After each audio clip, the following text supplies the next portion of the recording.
எல்லாருக்கும் ஹை, நான் உங்க இளையராஜா. பெஞ்சமின் கிரஹம் எழுதின the intelligent investor audio book சீரிஸோட இந்த வீடியோல சாப்டர் 4 பத்தி நம்ம பார்க்க போறோம். இந்த சாப்டர்ல ஆத்தர் ஒரு டிஃபென்சிவ் இன்வெஸ்டரோட போர்ட்ஃபோலியோ ஜெனரலா எப்படி இருக்கணும் அப்படிங்கிறதுக்கான ஐடியாஸை ஷேர் பண்ணியிருக்காரு. ஆல்ரெடி இந்த புக்கோட இன்ட்ரோடக்ஷன் சாப்டர் 1ல இருந்து 3 வரைக்கும் பாத்தீங்கன்னா நம்மளோட சேனல்ல வீடியோஸ் அப்லோட் பண்ணிருக்கோம். இன்னும் நீங்க அந்த வீடியோஸை பார்க்கல அப்படின்னா முதல்ல அதை பார்த்துட்டு அதுக்கப்புறம் இந்த வீடியோவை கண்டினியூ பண்ணுங்க. நீங்க நம்ம சேனலுக்கு புதுசா இருந்தீங்க அப்படின்னா சப்ஸ்கிரைப் பண்ணி சப்போர்ட் பண்ணுங்க. மறக்காம பக்கத்துல இருக்க பெல் ஐகானையும் பிரஸ் பண்ணி வச்சுக்கோங்க. இந்த மாதிரியான கண்டென்ட்ஸை ரெகுலரா மிஸ் பண்ணாம பார்க்க. ஒரு சின்ன டிஸ்க்ளைமர், இந்த புக்கை படிச்சு நான் என்ன புரிஞ்சுக்கிட்டேனோ அதை தான் ஒரு சம்மரியா இந்த வீடியோல நான் ஷேர் பண்ண போறேன். அண்ட் இன்னொரு விஷயம், ஆத்தர் இந்த புக்ல நிறைய அமெரிக்கன் ஸ்டாக் மார்க்கெட் ரிலேட்டடான எக்ஸாம்பிள்ஸ் பாத்தீங்கன்னா அங்கங்க யூஸ் பண்ணியிருப்பாரு. நான் முடிஞ்ச அளவுக்கு அதுக்கு ரெலவெண்டா இருக்கிற மாதிரியான இந்தியன் ஸ்டாக் மார்க்கெட் எக்ஸாம்பிள்ஸையும் பாத்தீங்கன்னா ப்ரொவைட் பண்ணுவேன். அண்ட் இன்னொரு முக்கியமான விஷயம், நான் செபி ரிஜிஸ்டர்ட் இன்வெஸ்ட்மெண்ட் அட்வைசரோ ரிசர்ச் அனாலிசிஸ்டோ கிடையாது. இந்த வீடியோல நான் ஷேர் பண்ற விஷயங்கள், அதுலயும் குறிப்பா இந்தியன் ஸ்டாக் மார்க்கெட் ரிலேட்டடா நான் சொல்ற விஷயங்கள் எல்லாமே எஜுகேஷனல் பர்பஸ்க்காக மட்டும்தான். அதை எந்த வகையிலும் ஒரு ரெக்கமெண்டேஷனாவோ சஜஷனாவோ எடுத்துக்க வேணாம். போர்ட்ஃபோலியோ நம்மளோட மொத்த இன்வெஸ்ட்மெண்ட் சேர்ந்த கலெக்ஷனை தான் போர்ட்ஃபோலியோ அப்படின்னு சொல்லுவாங்க. அப்படிப்பட்ட அந்த போர்ட்ஃபோலியோ அப்படிங்கிறது அந்த இன்வெஸ்டரோட பர்சனாலிட்டி அண்ட் அவங்களோட ஃபைனான்சியல் பொசிஷனுக்கு ஏத்த மாதிரி இருக்கணும். உதாரணத்துக்கு சொல்லணும் அப்படின்னா இப்ப சேவிங்ஸ் பேங்க், இன்சூரன்ஸ் கம்பெனி மாதிரியான பெரிய பெரிய இன்ஸ்டிடியூஷன்ஸ் கிட்ட பாத்தீங்கன்னா அதிக அளவிலான கேபிட்டல் இருக்கும். அண்ட் அதுல ஒரு பார்ட் ஆஃப் மணியை அவங்க இன்வெஸ்டும் பண்ணுவாங்க. பட் அவங்களை பொறுத்த வரைக்கும் மோஸ்ட்லி பாத்தீங்கன்னா சேஃபா இருக்கிற மாதிரியான ஒரு அசெட்ல தான் பாத்தீங்கன்னா இன்வெஸ்ட் பண்ணுவாங்க. லைக் வந்து ஹை கிரேட் இருக்கிற மாதிரியான பாண்ட்ஸ் இல்ல ப்ரிஃபர்ட் ஸ்டாக்ஸ் இந்த மாதிரிலாம். அண்ட் அது மட்டும் இல்லாம அவங்க இன்வெஸ்ட் பண்றதுக்குன்னே பாத்தீங்கன்னா தனியா ரூல்ஸ் அண்ட் ரெகுலேஷனே இருக்கு. அவங்க இஷ்டத்துக்கு ஏத்த மாதிரி எந்த அசெட்ல வேணாலும் இன்வெஸ்ட்லாம் அவங்களால பண்ண முடியாது. இதே இன்னொரு பக்கம் பணக்கார இல்ல நல்ல எக்ஸ்பீரியன்ஸ் இருக்க ஒரு இன்வெஸ்டர் அதிக ரிஸ்க் இருக்கிற மாதிரியான அசெட் கிளாஸ்ல கூட பாத்தீங்கன்னா இன்வெஸ்ட் பண்ணுவாங்க. ஒருவேளை அதுல நமக்கு வந்து நிறைய லாபம் பண்றதுக்கான வாய்ப்பு இருக்கு அப்படின்னு அவங்களுக்கு தோணுச்சு அப்படின்னா காலங்காலமாவே பைனான்சியல் மார்க்கெட்ல ஒரு நம்பிக்கை இருக்கு. அது என்ன அப்படின்னா எந்த அளவுக்கு நம்ம ரிஸ்க் எடுக்க தயாரா இருக்கோமோ அந்த அளவுக்கு தான் நம்மளால ப்ராஃபிட் பண்ண முடியும் அப்படின்னு. உதாரணத்துக்கு இப்ப எனக்கு வந்து அதிக ப்ராஃபிட் வேணும் அப்படின்னா கண்டிப்பா அதுக்கு நான் வந்து அதிக ரிஸ்க் எடுத்துதான் ஆகணும் அப்படிங்கிற மாதிரியான நம்பிக்கை ஜெனரலாவே பாத்தீங்கன்னா மக்கள் மத்தியில இருக்கும். சோ எனக்கு விருப்பம் இருக்கோ இல்லையோ, எனக்கு அதிக ப்ராஃபிட் வேணும் அப்படின்னா கண்டிப்பா நான் அதிக ரிஸ்க் எடுக்கவும் தயாரா இருக்கணும். பட் கிரஹமோட பாயிண்ட் ஆஃப் வியூ அப்படிங்கிறது கம்ப்ளீட்டாவே வேற மாதிரி இருந்துச்சு. அதாவது ப்ராஃபிட் அப்படிங்கிறது எந்த அளவுக்கு நம்ம ரிஸ்க் எடுக்க தயாரா இருக்கோம் அப்படிங்கறத பொறுத்து வரதில்ல. அதுக்கு பதிலா எந்த அளவுக்கு நம்ம எஃபர்ட் போடுறோம், எந்த அளவுக்கு நம்ம வந்து புத்திசாலித்தனமா செயல்படுறோம் அப்படிங்கறத பொறுத்து தான் வருது அப்படின்னு அவர் சொல்றாரு. சோ பாசிவ் இன்வெஸ்டர்ஸை பொறுத்த வரைக்கும் அவங்களோட மெயின் கோலே பாத்தீங்கன்னா safety and peace of mind தான். ஓகேங்களா? சோ இதுக்காக கம்மியான ப்ராஃபிட் வந்தாலும் பாத்தீங்கன்னா அதை அக்செப்ட் பண்ற மனநிலையில தான் இருப்பாங்க இந்த பாசிவ் இன்வெஸ்டர்ஸ் அப்படிங்கிறவங்க. இந்த பாசிவ் இன்வெஸ்டர்ஸ் தான் ஆர்த்தர் டிஃபென்சிவ் இன்வெஸ்டர் அப்படின்னு இந்த புக்ல வந்து சொல்லியிருப்பாரு. இப்போ இதுக்கு நேர் மாறா நம்ம ஆக்டிவ் இன்வெஸ்டர்ஸ் பார்த்தோம் அப்படின்னா புக்ல இவங்களை வந்து ஆண்டர்பிரைசிங் இன்வெஸ்டர்ஸ் அப்படின்னு ஆர்த்தர் சொல்லியிருப்பாரு. இவங்களோட மெயின் கோலே அதிகமா ப்ராஃபிட் பண்ணணும் அப்படிங்கிறது தான். சோ அதை மனசுல வச்சுட்டு தான் பாத்தீங்கன்னா இவங்க செயல்படுவாங்க. இதுக்காக அதிகமா ரிஸ்க் எடுக்கவும் அவங்க தயாரா இருப்பாங்க. டீப்பா ஸ்டடி பண்ணுவாங்க, ஸ்மார்ட்டா டிசிஷன்ஸ் எடுப்பாங்க. அதுக்கு என்ன பண்ணணுமோ அது எல்லாத்தையுமே பண்றதுக்கு பாத்தீங்கன்னா ரெடியா இருப்பாங்க.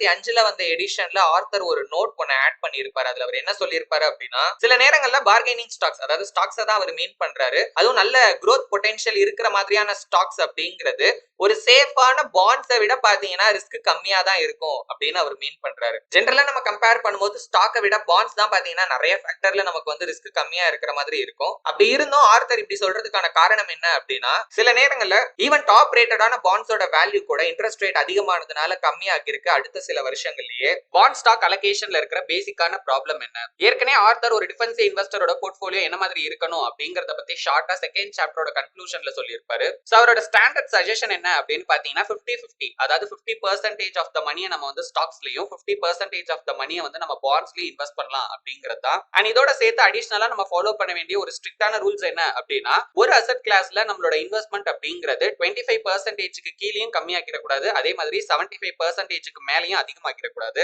ஒரு எக்ஸாம்பிளுக்கு இப்ப என்னோட போர்ட்ஃபோலியோல 50% of the money ஸ்டாக்ஸ்லயும் 50% of the மணி பாண்ட்ஸ்லயும் இருக்கு அப்படின்னு கன்சிடர் பண்ணிக்கோங்க. சில ரீசன்ஸ்க்காக நான் என்ன பண்றேன் அப்படின்னா இந்த ரேஷியோவை அட்ஜஸ்ட் பண்றேன். அப்படி நான் அட்ஜஸ்ட் பண்றப்போ ஸ்டாக்ஸ் வந்து 80% ஆகுறது இல்ல பாண்ட்ஸ் வந்து 80% ஆகுது அப்படி நம்ம பண்ணவே கூடாது. சோ இந்த 25-75 அப்படிங்கிற இந்த ரேஞ்ச்குள்ள தான் பாத்தீங்கன்னா நம்ம வந்து அந்த அலோகேஷனை மெயின்டைன் பண்ணணும். பட் ஸ்டாண்டர்டா பாத்தீங்கன்னா நம்மளோட போர்ட்ஃபோலியோவை 50-50 அப்படிங்கிற ரேஷியோல தான் நம்ம மெயின்டைன் பண்ணணும். சோ எப்ப இதை வந்து நம்ம அட்ஜஸ்ட் பண்ணலாம் அப்படிங்கிறதுக்கான ஐடியாவையும் ஆர்த்தரே பாத்தீங்கன்னா ஷேர் பண்ணியிருக்காரு.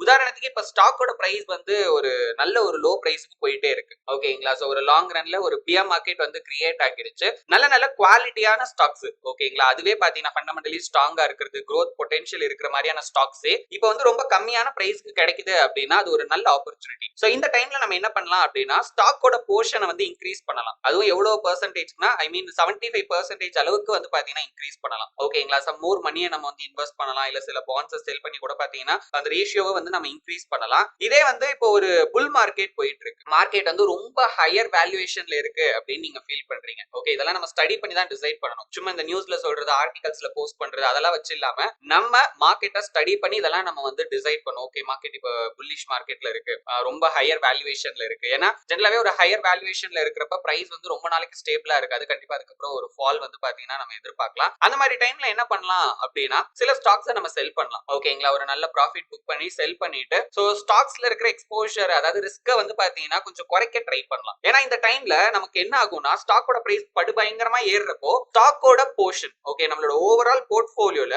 ஸ்டாக்கோட போர்ஷன் அப்படிங்கிறது அதிகமாயிருது. எப்படி அதிகமாகும்ன்றதெல்லாம் நம்மளோட ப்ரீவியஸ் சாப்டர் வீடியோ அப்லோட் பண்ணும்போதே சில எக்ஸாம்பிள்ஸோட எல்லாம் நான் சொல்லியிருக்கேன். ஸோ அதை செக் பண்ணி பாத்தீங்கன்னா புரியும். ஸோ அப்படி அதிகமாகிறப்போ இந்த ரேஷியோவை மெயினா நம்ம வந்து மைண்ட்ல வச்சுக்கணும். அதுதான் ஆர்த்தர் சஜஸ்ட் பண்றாரு. ஸோ அப்படி பண்றப்போ நம்மளுக்கு ஸ்டாக்கோட போர்ஷன் அதிகமாகிற டைம்ல நம்ம என்ன பண்ணலாம்னா சில ஸ்டாக்ஸை செல் பண்ணி இந்த பேலன்ஸை நம்ம மெயின்டைன் பண்ணலாம். ஓகேங்களா, அந்த 75-25 அப்படிங்கிற அந்த பேலன்ஸ்க்கு நம்ம கொண்டு வரலாம். ஸோ நார்மலா இருக்கிறப்ப தான் ஒரு 50-50 அப்படிங்கறத சொல்றாரு. ஓகே, பட் ஸ்டாண்டர்டா இந்த 75-25 அது கூட பாத்தீங்கன்னா நம்ம மெயின்டைன் பண்ணலாம். அதுவும் டைமை பொறுத்தது. ஓகேங்களா, ஸோ நம்ம எப்போ இன்வெஸ்ட் பண்றோம், எந்த டைம்ல இருக்கோம் அப்படிங்கறத பேஸ் பண்ணி அது இருக்கு. இந்த ரூல்ஸ் கேட்கறதுக்கு வேணா பாத்தீங்கன்னா ஈஸியா இருக்கலாம். ஆனா வந்து ரியல் லைஃப்ல பாக்குறப்போ இது ரொம்பவே கஷ்டமா இருக்கும். ஏன் அப்படின்னு கேட்டீங்கன்னா நம்மளோட ஹியூமன் நேச்சர் இதுக்கு அப்படியே ஆப்போசிட்டா செயல்படதா சொல்லும். அதாவது இப்போ ஒரு புல் மார்க்கெட் இருக்கு, தொடர்ந்து பிரைஸ் ஏறிக்கிட்டே இருக்குன்னா கூட இன்னும் நிறைய ஸ்டாக்க வாங்கலாம் அப்படின்னு தான் தோணும். ஏன்னா ரேட் ஏறிக்கிட்டே இருக்கு. நீங்க இப்போ உங்க கண்ணுக்கு தெரிஞ்சே வந்து ஒரு ஸ்டாக்ல ஒரு 5%, 10%, 20% அளவுக்கு ப்ராஃபிட் வரத பாத்திருக்கீங்க. அப்படி இருக்கிறப்போ ரேட் ஏறிக்கிட்டு தானே இருக்கு, ஏறத பாக்குறீங்க. And at the same time இன்னமும் ஏற வாய்ப்பு இருக்கு, இன்னும் கூட நல்லா ஏறும், இப்ப கூட வாங்கினாலும் இன்னும் நல்லா ஏறும் அப்படிங்கிற மாதிரி நம்ம மைண்டுக்கு வந்து பாத்தீங்கன்னா யோசிக்க ஆரம்பிக்கும். ஏன்னா பிரைஸ் ஏறதான் இப்ப நம்ம தொடர்ந்து பார்த்துட்டு, ஆனா அங்க இருக்கிற ரிஸ்க் அப்படிங்கிறது பாத்தீங்கன்னா நார்மல் பீப்புள்ஸ்க்கு தெரியாது. சோ இதன் காரணமாவே ஒரு புல் மார்க்கெட்ல தொடர்ந்து பை பண்ணலாம் சொல்லி பை பண்ணியே இன்னும் அந்த மார்க்கெட்டை வந்து ரொம்ப லாங்கா எடுத்துட்டு போவாங்க. பட் அகைன் அதுவும் ஒரு பாயிண்ட் ஆஃப் டைம் வரைக்கும் தான், சரிங்களா. சோ அதுக்கப்புறம் டோட்டலாவே மார்க்கெட்டோட நேச்சர் சேஞ்ச் ஆகிறதுக்கும் வாய்ப்பு இருக்கு.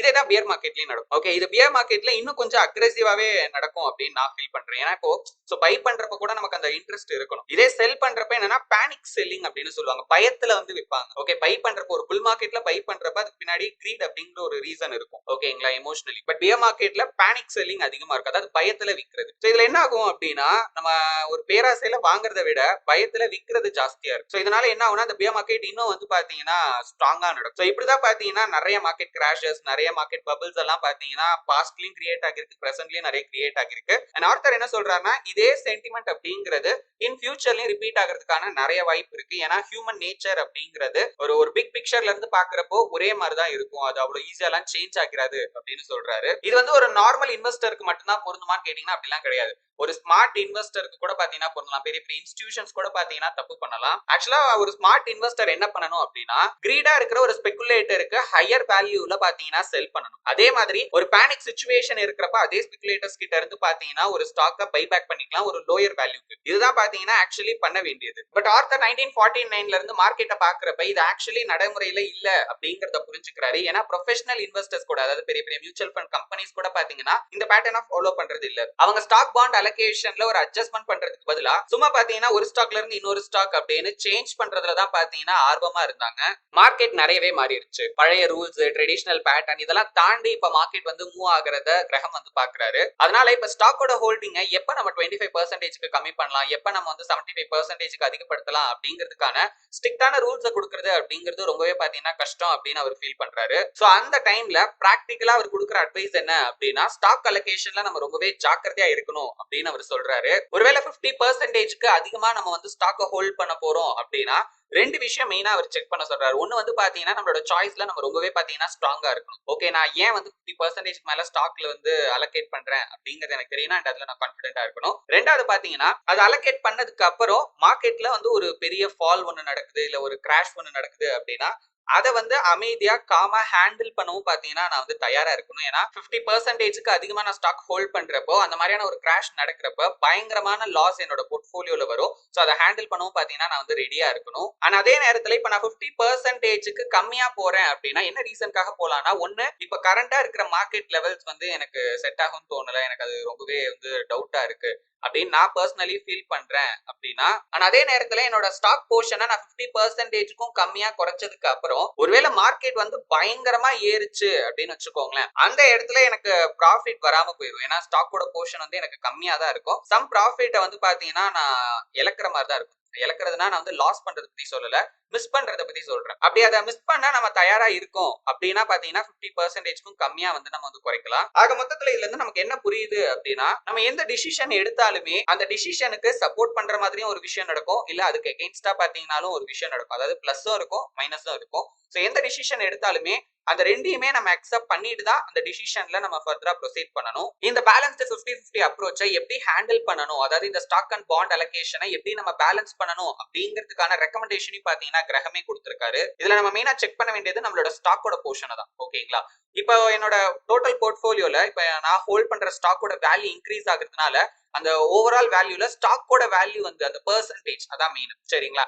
இன்க்ரீஸ் ஆகுது அப்படின்னா இப்ப நம்ம வந்து சில ஸ்டாக்ஸை செல் பண்ணிட்டு அந்த செல் பண்ண மணில சில பாண்ட்ஸை நம்ம வந்து பை பண்ணலாம். ஓகேங்களா? சோ இப்படி பண்றதன் மூலமா அகைன் இந்த பேலன்ஸ் அப்படிங்கிறது 50-50க்கு வந்துரும். இப்போ இதே இடத்துல ஒருவேளை நம்மளோட போர்ட்ஃபோலியோல ஸ்டாக்கோட போர்ஷன் அப்படிங்கிறது 50%க்கும் கம்மியாகுது அப்படின்னா அப்படியே அதுக்கு ஆப்போசிட்டா பண்ணணும். அதாவது நம்மளோட மணியை வந்து பாண்ட்ஸ்ல இருந்து ஸ்டாக்குக்கு நம்ம மூவ் பண்ணணும். அதாவது பாண்ட்ஸை வந்து செல் பண்ணிட்டு பாண்ட்ஸை வந்து செல் பண்ணிட்டு அதுக்கப்புறம் பாத்தீங்கன்னா நம்ம வந்து அந்த மணியை வந்து நம்ம ஸ்டாக்ல இன்வெஸ்ட் பண்ணலாம். எவ்வளவு பண்ணணும் அப்படின்னு சொல்றாருன்னு பாத்தீங்கன்னா, இப்போ இது வந்து எவ்வளவு பெர்சன்டேஜ் இருக்கு அப்படிங்கறத பொறுத்து தான். இப்போ வந்து ஒரு 45% வந்து ஸ்டாக் இருக்கு, 55% பாண்ட் இருக்கு அப்படின்னா 11ல ஒரு பங்கு. சோ 11ல ஒரு பங்கு நம்ம வந்து பாண்ட்ஸ்ல செல் பண்ணோம் அப்படின்னா அது 50 ஆக்கிரும். அந்த பேலன்ஸ் ஃபண்ட் ஸ்டாக்குக்கு போகணும். ஓகேங்களா? போல அப்படின்னா அந்த பேலன்ஸ் வராது. சோ அந்த 11 பங்குல ஒரு பங்கு செல் பண்ணி அந்த மணியை நம்ம ஸ்டாக்ல இன்வெஸ்ட் பண்றப்ப அகைன் இந்த 50-50 அப்படிங்கிற பேலன்ஸ் வந்து பாத்தீங்கன்னா வந்துரும் அப்படின்னு ஆர்த்தர் சொல்றாரு. இந்த மாதிரி நம்ம பண்றது பிராக்டிகலி பாத்தீங்கன்னா ஒரு எஃபெக்டிவான மெத்தட் தானா அப்படிங்கறத டெஸ்ட் பண்றதுக்காக ஏலே யூனிவர்சிட்டியில பாத்தீங்கன்னா இதே மாதிரியான ஒரு ஃபார்முலாவை வந்து பல வருஷத்துக்கு வந்து அவங்க வந்து ஃபாலோ பண்ணிட்டு இருந்தாங்க. பட் அவங்க வந்து பாத்தீங்கன்னா ஸ்டாக்குக்கு 35% தான் வந்து அலோகேட் பண்ணியிருந்தாங்க. பட் இருந்தாலுமே 1950-60கள் காலகட்டத்துல பாத்தீங்கன்னா அவங்களோட ஸ்டாக் ஹோல்டிங்க கிட்டத்தட்ட பாத்தீங்கன்னா 60%க்கு இன்க்ரீஸ் பண்ணிட்டாங்க. ஏன்னா அப்ப இருந்த மார்க்கெட்டோட கண்டிஷன் அந்த மாதிரி. ஓகே, ஸ்டாக்ஸ் எல்லாம் பயங்கரமா பாத்தீங்கன்னா பிரைஸ் ஏறிக்கிட்டு இருந்தது. சோ இதுல இருந்து நமக்கு ஒரு விஷயம் தெளிவா புரியுது. மார்க்கெட் பூம் ஆகுற டைம்ல எவ்வளவுதான் நம்ம வந்து கான்சியஸாவே இருந்தாலும், எவ்வளவு ரூல்ஸ் எவ்வளவு வந்து நம்ம பிளானிங்ஸ் வச்சிருந்தாலுமே அந்த மார்க்கெட் கண்டிஷன் அப்படிங்கறத நம்மள ட்ரிகர் பண்ணி நம்மள அதுக்கு ஏத்த மாதிரி பாத்தீங்கன்னா ஒரு டிசிஷன் எடுக்க வைக்கவும் பாத்தீங்கன்னா நிறைய வாய்ப்பு இருக்கு. பல வருஷம் எக்ஸ்பீரியன்ஸ் இருக்கிற இதே ஃபீல்டுல இருக்கிற ஒரு ஸ்மார்ட்டான ப்ரொஃபஷனலான இன்வெஸ்டர்ஸ்க்கே இந்த நிலைமை வருது அப்படின்னா ஒரு நார்மல் இன்வெஸ்டரை யோசிச்சு பாருங்க. அப்ப அவங்களால பண்ண முடியாது, அதாவது நார்மல் இன்வெஸ்டரால பண்ண முடியாதுன்னு சொல்ல வரீங்களா? நான் அப்படி மீன் பண்ணல. அவங்களே ட்ரிகர் ஆகுறாங்க அப்படின்னா ஒரு நார்மல் இன்வெஸ்டர் எந்த அளவுக்கு ஈஸியா ட்ரிகர் ஆகலாம் அப்படிங்கறத பத்தி யோசிச்சு பாருங்க. அதனால நம்ம ரொம்பவே பாத்தீங்கன்னா ஜாக்கிரதையா இருக்கணும். சோ இந்த 50-50 அப்படிங்கிற பேலன்ஸ்டு அப்ரோச் ஏன் வந்து ஒரு டிஃபென்சிவ் இன்வெஸ்டருக்கு ஒரு நல்ல சாய்ஸா இருக்கும் அப்படின்னு பாத்தீங்கன்னா, நம்பர் 1 இது வந்து ரொம்ப ஈஸி அண்ட் சிம்பிளான ஒரு ரூல்ஸ் ஃபாலோ பண்றதுக்கு. ஏன்னா வேற ஒன்றும் இல்ல, நம்மளோட போர்ட்ஃபோலியோ இது வந்து டெய்லி பண்றதும் கிடையாது. ஓகேங்களா? ஒரு சர்டன் பீரியடுக்கு ஒரு டைம் தான் பாத்தீங்கன்னா நம்ம வந்து இந்த அலோகேஷன், அதாவது இந்த பேலன்ஸ் வந்து பாத்தீங்கன்னா நம்ம மெயின்டைன் பண்ணணும், டெய்லி பண்ணிட்டு இருக்க கூடாது. சோ அதுவுமே பாத்தீங்கன்னா ஒரு அட்லீஸ்ட் ஒரு மினிமம் பீரியட், அட்லீஸ்ட் ஒரு 1 மந்த் இல்ல 3 மந்த்ஸ் அதுக்கேத்த மாதிரி, அதுவும் நம்மளோட ஸ்டைலுக்கு ஏத்த மாதிரி நம்ம பண்ணணும். பட் கண்டிப்பா எனக்கு தெரியும் டெய்லிலாம் இதை வந்து பண்ணணுங்கிற அவசியம் இல்ல. அண்ட் சேஞ்சிங் மார்க்கெட் கண்டிஷன்ல அந்த சிச்சுவேஷனை ஹேண்டில் பண்றதுக்கு, அதுவும் ரொம்ப காமா ஹேண்டில் பண்றதுக்கு இந்த அப்ரோச் அப்படிங்கிறது ரொம்பவே பாத்தீங்கன்னா நமக்கு ஹெல்ப்ஃபுல்லா இருக்கும். அண்ட் இதெல்லாம் விட ரொம்ப முக்கியமான விஷயமே ஒரு புல் மார்க்கெட்ல ப்ராஃபிட்டை சேஸ் பண்றது, தேவையே இல்லாம அதிகமா நம்மள ரிஸ்க் எடுக்க வைக்கிறது, இது எல்லாமே பாத்தீங்கன்னா ஸ்டாப் ஆகும் இந்த ரூல்ஸை நம்ம ஃபாலோ பண்ணோம் அப்படின்னா. ஒரு டிஃபென்சிவ் இன்வெஸ்டர், அதாவது ஒரு கன்சர்வேட்டிவ் இன்வெஸ்டரோட மைண்ட் செட்டும் பாத்தீங்கன்னா கன்சர்வேட்டிவா தான் இருக்கணும். அதுதான் அவங்களுக்கு ஒரு அமைதியை கொடுக்கும் எந்த ஒரு சிச்சுவேஷன்லயும். ஃபார் எக்ஸாம்பிள் இப்போ ஒரு நல்ல புல் மார்க்கெட் போயிட்டு இருக்கு, ஸ்டாக்ஸ் எல்லாம் பயங்கரமா பாத்தீங்கன்னா பெர்ஃபார்ம் பண்ணிட்டு இருக்கு. அந்த மாதிரி சிச்சுவேஷன்ல கூட ஒரு பார்ஷியல் ப்ராஃபிட் அக்செப்ட் பண்ணிட்டு அவங்க சந்தோஷமா இருக்கணும். ஏன்னா இவங்க 50-50ங்கிற அப்ரோச்சை தான் ஃபாலோ பண்றாங்க. சோ அப்படி இருக்கிறப்போ டோட்டல் போர்ட்ஃபோலியோல பாதி தான் பாத்தீங்கன்னா ஸ்டாக்ல இன்வெஸ்ட் பண்ணிருக்காங்க. அந்த பாதி இன்வெஸ்ட்மெண்ட்டுக்கான அந்த ப்ராஃபிட் மட்டும் தான் பாத்தீங்கன்னா அவங்களுக்கு கிடைக்கும். பட் அந்த ப்ராஃபிட் கூட அவங்களுக்கு சந்தோஷத்தை தான் கொடுக்கும். இதுக்கு காரணம் உங்களோட கன்சர்வேட்டிவ் மைண்ட் செட். ஆனா அதே மாதிரி மார்க்கெட் கிராஷே ஆனாலும் கூட பாத்தீங்கன்னா அப்பாடா நம்ம வந்து ரொம்பவே எச்சரிக்கையா இருந்தோம், நல்லவேளை நம்மளுக்கு வந்து பெரிய லாஸ் எதுவும் நம்ம ஃபேஸ் பண்ணல அப்படின்னு பாத்தீங்கன்னா சந்தோஷம் தான் படுவாங்க. இந்த 50-50 அப்ரோச் அப்படிங்கிறது ஒரு சிம்பிளஸ்ட் ஸ்ட்ராட்டஜியா இருந்தாலும் கூட இதுதான் எப்பவுமே பெஸ்ட் அப்படின்னு சொல்லிட முடியாது. பட் மோஸ்ட் ஆஃப் த பீப்புளுக்கு பாத்தீங்கன்னா இந்த அப்ரோச் அப்படிங்கிறது சூட்டபிளா இருக்கும். பட் இருந்தாலும் இந்த ஸ்ட்ராட்டஜியால எப்பவுமே பாத்தீங்கன்னா நம்ம எதிர்பார்க்கிற மாதிரியான பெஸ்ட் ரிசல்ட்ஸை கொடுக்க முடியாது. உண்மையை சொல்லணும்னா உலகத்துல இருக்கிற எந்த ஸ்ட்ராட்டஜியாலையும் அது முடியாது. அதாவது இந்த ஸ்ட்ராட்டஜி விட இந்த ஸ்ட்ராட்டஜி எப்பவும் எப்பவுமே பெட்டரா தான் பெர்ஃபார்ம் பண்ணும் அப்படின்லாம் பாத்தீங்கன்னா சொல்ல முடியாது. ஒரு ஸ்ட்ராட்டஜி ஒரு நேரம் சூப்பரா ஒர்க் அவுட் ஆகும், ஒரு நேரம் பாத்தீங்கன்னா ரொம்ப புவரா பாத்தீங்கன்னா பெர்ஃபார்ம் பண்ணும். அந்த டைம்ல வேற ஒரு ஸ்ட்ராட்டஜி பெட்டரா ரிட்டர்ன்ஸ் கொடுத்துச்சு அப்படின்னா இந்த ஸ்ட்ராட்டஜி விட அந்த ஸ்ட்ராட்டஜி தான் பெட்டர் அப்படின்னு ஆகிறது. ஆர்த்தர் இந்த ஃபைனல் எடிஷனை எழுதுற அந்த டைம்ல பாத்தீங்கன்னா ஃபைனான்சியல் மார்க்கெட்ல ஸ்டாக்ஸை விட பாண்ட்ஸ் தான் வந்து பெட்டரா இருந்துச்சு. அண்ட் இதை பத்தி ஏற்கனவே நம்ம வந்து டிஸ்கஸ் பண்ணியிருந்தோம். சோ அந்த டைம்ல ரொம்ப கன்சர்வேட்டிவா இருக்கிற இன்வெஸ்டர்ஸ் என்ன ப்ரிஃபர் பண்ணுவாங்க அப்படின்னா அவங்களோட டோட்டல் போர்ட்ஃபோலியோல 25% மட்டும் தான் பாத்தீங்கன்னா ஸ்டாக்ஸ் வச்சிருப்பாங்க, அதாவது ஹோல்ட் பண்ணிட்டு இருப்பாங்க.